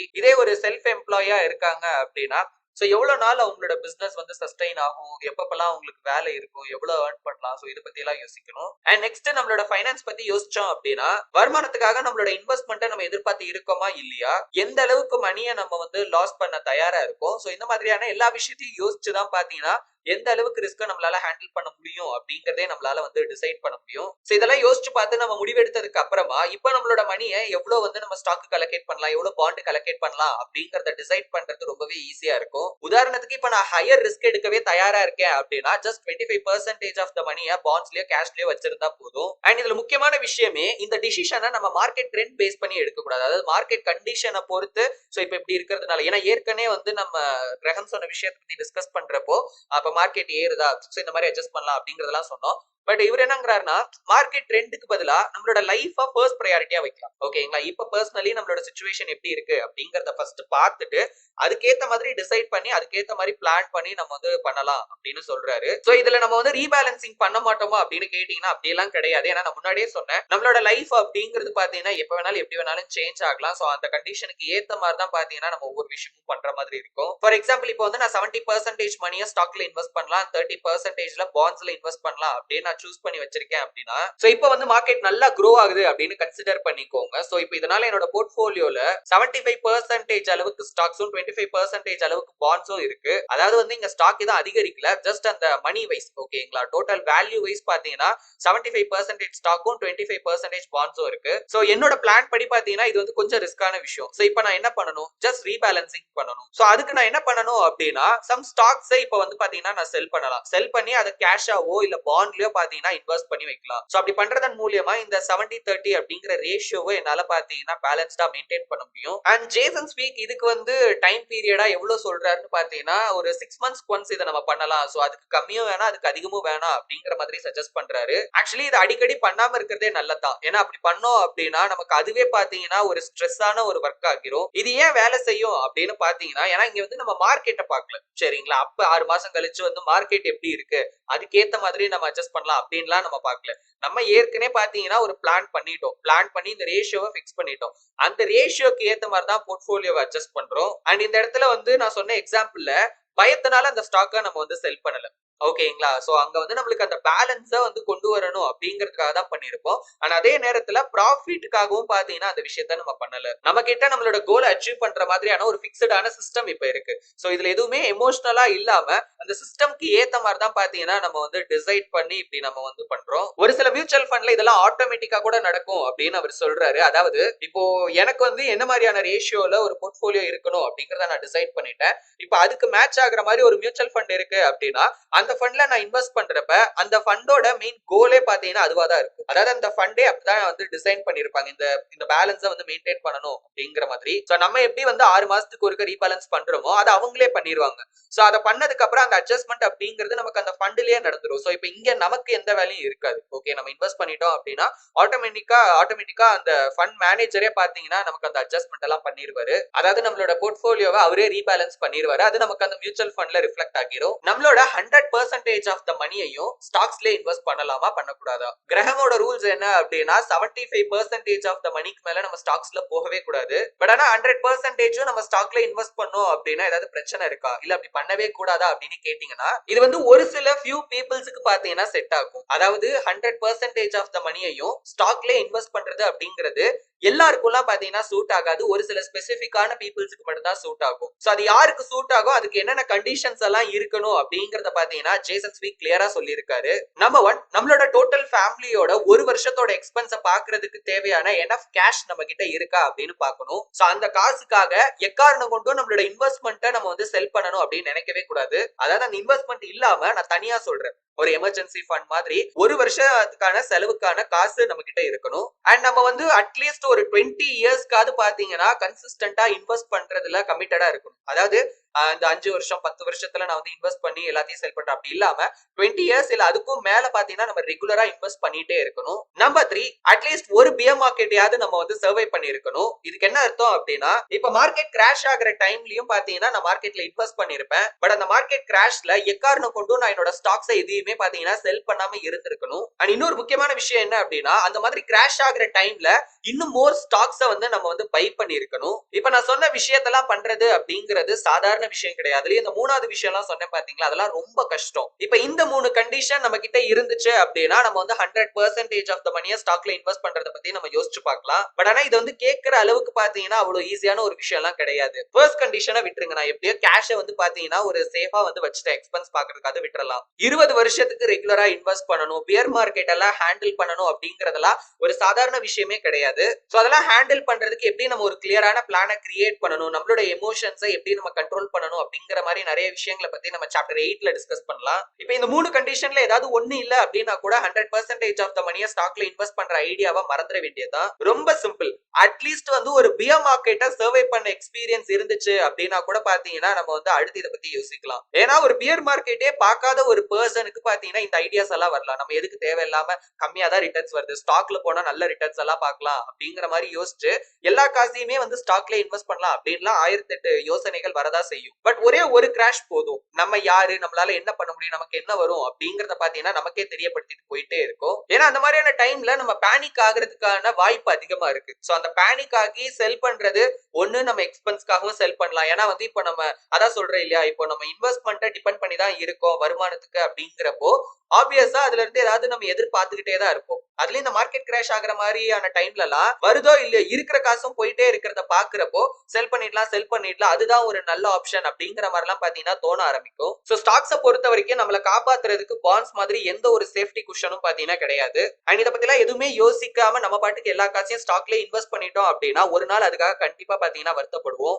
எப்படி நம்ம பாண்ட்ஸ்ல ஸ்மார்ட்டா இன்வெஸ்ட் பண்ணலாம்? கிரஹமோட பீரியட்ல பாத்தீங்கன்னா 2 ஃபேக்டரை பத்தி நம்ம யோசிச்சா போதும். ஒன்னு வந்து டாக்ஸபிள் பாண்ட்ஸா இல்ல டாக்ஸ் ஃப்ரீ பாண்ட்ஸா, இன்னொன்னு ஷார்ட் டேர்ம் பாண்ட்ஸா லாங் டேர்ம் பாண்ட்ஸா. இதை பத்தி நிறைய நம்ம வந்து பேசி இருக்கோம். பட் இப்ப நம்ம யோசிச்சு பார்த்தோம் அப்படின்னா இன்னும் ஒரு ஃபேக்டரும் இருக்கு நம்ம யோசிக்கிறதுக்கு. அதாவது அதாவது டைரக்டா நம்ம பாண்ட்ஸ்ல இன்வெஸ்ட் பண்ணலாமா இல்ல வந்து ஒரு மியூச்சுவல் ஃபண்ட் மூலமா நம்ம வந்து பாண்ட்ஸ்ல இன்வெஸ்ட் பண்ணலாமா அப்படின்னு இப்ப நம்ம கேபிட்டல் பாயிண்ட் ஆஃப் வியூல இருந்து யோசிச்சு பார்த்தோம் அப்படின்னா டைரக்டா பாண்ட்ஸ்ல இன்வெஸ்ட் பண்றதுக்கு நமக்கு கொஞ்சம் அதிகமான கேபிட்டல் அப்படிங்கிறது பாத்தீங்கன்னா தேவைப்படும். ஏன்னா சில பாண்ட்ஸோட அந்த மினிமம் பர்ச்சேஸ் வேல்யூவே பாத்தீங்கன்னா ஜாஸ்தியா இருக்கும். பட் அதை கம்பேர் பண்ணும்போது இப்போ பாண்ட்ஸ்ல இன்வெஸ்ட் பண்ற மியூச்சுவல் ஃபண்ட்ஸை நம்ம எடுத்துக்கிட்டோம் அப்படின்னா அது கம்பேரிட்டிவ்லி கொஞ்சம் லோவா தான் இருக்கும். அண்ட் பாண்ட்ஸ்ல இன்வெஸ்ட் பண்ற மியூச்சுவல் ஃபண்ட்ல இன்னொரு பிளஸ் பாயிண்ட்டும் நமக்கு இருக்காது. என்ன அப்படின்னா டைவர்சிபிகேஷன். இப்போ அந்த மாதிரி டைவர்சிஃபை பண்ணி நான் வந்து பாண்ட்ஸ்ல இன்வெஸ்ட் பண்ணணும் அப்படின்னா இன்னும் கூட எனக்கு வந்து அதிகமான கேபிட்டல் அப்படிங்கிறது தேவைப்படும். பட் இந்த பாண்ட்ஸ்ல இன்வெஸ்ட் பண்ற மியூச்சுவல் ஃபண்ட்ல நிறைய மியூச்சுவல் ஃபண்ட்ல பாத்தீங்கன்னா ஸ்பிளிட் அப் பண்ணி நம்மளோட மணி அப்படிங்கிறது இன்வெஸ்ட் ஆகும். சோ ஒரு டைவர்சிஃபை பண்ண ஒரு பாண்ட்ஸ் போர்ட்ஃபோலியோல நமக்கு என்ன மாதிரியான ரிட்டர்ன்ஸ் வருமோ அந்த மாதிரியான ரிட்டர்ன்ஸை இந்த மியூச்சுவல் ஃபண்ட்ல இருந்து நம்மளால எக்ஸ்பெக்ட் பண்ண முடியும். சோ இதுல எந்த பாண்ட் எப்படி பெர்ஃபார்ம் பண்ணுது, எந்த பாண்டோட ஈல்ட் எப்படி இருக்கு, ஏதாவது அதுல சேஞ்சஸ் வந்திருக்கா, மெச்சூரிட்டி டேட், இதை பத்தி எல்லாம் நம்ம கவலைப்படணுங்கிற அவசியமே இல்ல. அந்த வேலை எல்லாத்தையுமே அந்த ஃபண்ட் மேனேஜர் பார்த்துப்பாரு. அண்ட் இதுல வர இன்ட்ரெஸ்டும் பாத்தீங்கன்னா அந்த ஃபண்டுக்கு ஏத்த மாதிரி ஒரு சில ஃபண்ட்ல பாத்தீங்கன்னா நம்மளோட அந்த இன்வெஸ்ட்மெண்ட் அமௌண்டோட ஆட் ஆகிடும். சோ அதை வந்து நெட் அசெட் வேல்யூன்னு சொல்லுவாங்க. அந்த பாண்டை நம்ம வந்து அந்த மியூச்சுவல் ஃபண்டை நம்ம பர்ச்சேஸ் பண்ண வேல்யூ இருக்கு இல்லையா, அந்த வேல்யூல அது அட்ஜஸ்ட் ஆயிடும். சோ அந்த ப்ராஃபிட் நமக்கு வந்து அந்த மியூச்சுவல் ஃபண்டோட யூனிட் பிரைஸ்ல இன்க்ரீஸ் ஆகி நமக்கு வந்து பாத்தீங்கன்னா வந்துடும். ஸ்டாக்ஸை விட பாண்ட்ஸ்ல இன்வெஸ்ட் பண்ற மியூச்சுவல் ஃபண்ட்ல நமக்கு நிறைய கேட்டகரிஸ் இருக்கு. அதாவது டிஃபரெண்ட் ஆப்ஷன்ஸ் இருக்கு நம்ம சூஸ் பண்றதுக்கு. அண்ட் நாலேஜ் வைஸும் பாத்தீங்கன்னா இப்ப நம்ம டைரக்டா பாண்ட்ல இன்வெஸ்ட் பண்றதுக்கு அதிக ரிசர்ச், அதிக டைம், அதிக நாலேஜ், எக்ஸ்பீரியன்ஸ் இது எல்லாமே தேவைப்படும். அதுக்காக வந்து அந்த மியூச்சுவல் ஃபண்ட்ல இன்வெஸ்ட் பண்றதுக்கு இதெல்லாம் தேவையில்லை அப்படின்னு ஆக்கிறாரு. பட் அந்த அளவுக்கு நமக்கு இதுல தேவையில்லை. ஓரளவுக்கு நாலேஜ் இருந்து எந்த ஃபண்டை கரெக்டா சூஸ் பண்ணணும், சோ அந்த ஃபண்டை ஃபுல்லா ஸ்டடி பண்ற அளவுக்கு நாலேஜ் இருந்தாலே போதும். சோ இப்போ நம்ம பாண்ட்ஸ்ல இன்வெஸ்ட் பண்ண போறோம் அப்படின்னா மெயினா இந்த 3 ஃபேக்டரை தான் நம்ம யோசிச்சு பார்க்கணும். சோ எந்த ஆப்ஷன் நம்ம போலாம் அப்படிங்கறத டிசைட் பண்றதுக்கு. Cash is not trash. Most of the people cash அப்படிங்கிறது ஒரு யூஸ்லெஸ்ஸான விஷயம் அப்படிங்கிற மாதிரி தான் நினைக்கிறாங்க. பிகாஸ் அதுல இருந்து நமக்கு ரொம்ப கம்மியான இன்ட்ரெஸ்ட் தான் கிடைக்கும். பட் ஆனா ஒரு இன்டெலிஜென்ட் இன்வெஸ்டருக்கு நல்லா தெரியும் இந்த கேஷ் அப்படிங்கிறது எந்த அளவுக்கு ஒரு பவர்ஃபுல்லான விஷயம் அப்படின்னு. பட் அதை நம்ம கரெக்டான பிளேஸ்ல வந்து பாத்தீங்கன்னா இன்வெஸ்ட் பண்ணி வைக்கணும். சேவிங்ஸ் அக்கௌண்ட், எஃப்டி இது இல்லாம வேற என்னென்ன ஆல்டர்னேட்டிவ்ஸ் எல்லாம் இருக்கு அப்படிங்கறத பத்தி சில ஜேசன் ஸ்பீக் ஷேர் பண்ணியிருக்காரு. Number 1 treasury securities. இந்தியால இதை ட்ரெஷரி பில்ஸ் அப்படின்னு சொல்லுவாங்க.